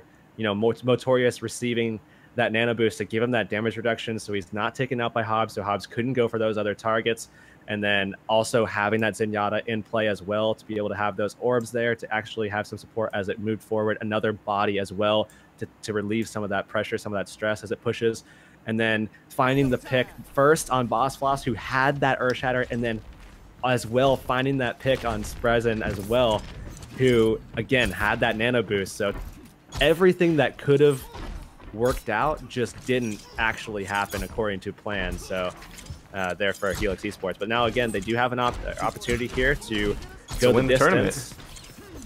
Yeah, if they get this payload past what we just saw from Kungarna, they're going to be taking AG Weekly here for the 2nd week in a row. Kungarna trying to battle back. We'll have to see how it's going to work out for them on defense. No May from them. They are going with their standard comfort picks right now. Motorius also on the Zenyatta once again here. A chance to focus. In harmony, my student. And they're going to be playing up a little bit. Go ahead. Honestly, I mean, Motorius on the Zenyatta, so they're going to be looking to put it down a lot of damage. Although, if we do see, actually with Hobbs on the Hobbs on the Hanzo, if he actually wanted to go, or Zen wanted to go Tracer, they'd be in a very, very nice position to be able to push this one through rather easily. He's going to make the swap over to the McCree, however, just looking for that initial Sonic Arrow. Not going to be able to find anything, or any intel for that matter, as the initial hook. Not going to be able to find anything from Boss. And they do have Zen running up above right now. He has to be careful. That Discord Orb from Motorius can really shut him down. Him and Hobbs are ready to get in an engagement. And looking for a pick, potentially on the Motorius. Looking for Michael here. Baby Bay actually going to be dropped by Zen. Looking for Motorius, takes him down with the blade there. And he's going to look to finish off. Man, look how far up Remix is right now with no support behind him. Really not a whole lot he can do at this point. And Zen initially setting that up for his team. This is huge for them. Yeah, and Boss actually getting chased down now. Frizen's going to be in pursuit, and they see him back there on the bridge, and now it looks like Genji's going to be trying to make that play as Zen pushes forward. Does have that Dragon Blade against Frizen, just trying to chase him down. They do find that kill finally. Again, staggered, so he's going to be long spawn, but they're going to push this one through, it seems. There's no reason whatsoever to go in on that one. And initial charge, not gonna, I don't know, questionable ult actually from Zen. He actually finds a kill, so that's actually big for them. Honestly, I thought he wasn't gonna be able to get that because he went over aggressive and Remix was right there with the Ana. But finding Phosix, that's actually really big for them. It looks like we are going to be seeing a little bit of added damage coming in from the Ana here. Does have the Nano Boost. Both actually have Nano Boost here available. Although it looks like neither Genjis are ready to go. Michael getting picked off, and this becomes almost a reoccurring event here. They are just finding all the picks they want to at this point. They do manage to get their hands on Zen, but nonetheless, that payload is still moving forward. There's the Dragon Blade out for Baby Bay. Can he get anything off? They're actually going to charge him up. A little late on the charge up. Oh, the ping coming through there onto Boss Loss. He's going to be taken down right here, and they're going to be able to hold on. It's just Rage on the payload. He's going to be dropped, and ultimately they're going to be forced to regroup right now. Frizen finding that easy pick there on Genji as Genji dashes straight forward, finding himself at looking down the barrel of the rifle there, and then again the biotic grenade just landing instantaneous, just easy damage, and he's gonna be coming off a respawn now. No time to set up, though he is getting back rather quickly again, Genji, so it is going to be the case. But look at the ult charges there on the side of the offense. 6 ults ready to go. Zen brings out the Dragon Blade. Transcendence is here, though. They didn't even need it, given the fact they're able to just find that pick so easily. Earthshatter's out here for Boss Blast. Graviton Surge, though, comes through as they get the kill on the Boss Blast as well. It's a back-and-forth fight. 2 off the board, 3 off the board as Michael's taken down. Earthshatter comes through from Remix. What can they get off of it? He's swinging the hammer around, gets 2 more kills for himself as Baby Bay going up with some aggression. Remix not quite able to find the pin, but nonetheless, they are going to make a stand. No, he's going to lose his life at the cost of that, that aggression. But nonetheless, they are going to move the payload forward. 3:15 on the clock. So much time to work with if you're Helix. Yeah, and they don't have to move it too much farther after this. I mean, really, they don't have to even get to the hard part of this last stage of the map. Baby Bay, though, coming up big while Michael actually gets boosted up. Does have that Death Blossom as well. Oh, gets hooked right back into the mix of things. And they are going to be able to hold off for another moment or two. Seems like some of these fights can honestly go either way after the first initial couple of picks. And Baby almost getting a pick there with the reflect, but not quite going to happen. Hop's going to back off to that one. Michael setting up. Does have that Death Blossom, though. Could just rain death from above as he jumps down. No one's seen him yet, so he definitely is in a great position now. Yeah, Dragon Blade's out here for Baby Bay. He's going to be hit by Boss Blast, though. He's going to be making an aggressive push. Look at Michael. He's dropping down below with the Death Blossom. Finds nothing. Gets taken down. Excellent reflect from Zen. He finds a kill there. He's charged up. Finds another kill. Looking for another one on the Boss Blast. He's going to be able to find it. Maybe. No. The whole hog comes through and finds one kill. Nonetheless, they should be able to get this checkpoint. Baby Bay, risky move. And you know, we had talked about their aggression potentially being their end, and it could very well be the case right now as they find the sleep dart onto the Reinhardt. He could be taken down as well. A couple more hits will seal the deal. He's getting healed up, though. He's going to be okay because Motori is coming through with the Transcendence. They got the checkpoint. Nonetheless, look how aggressive Kungarna are being right now.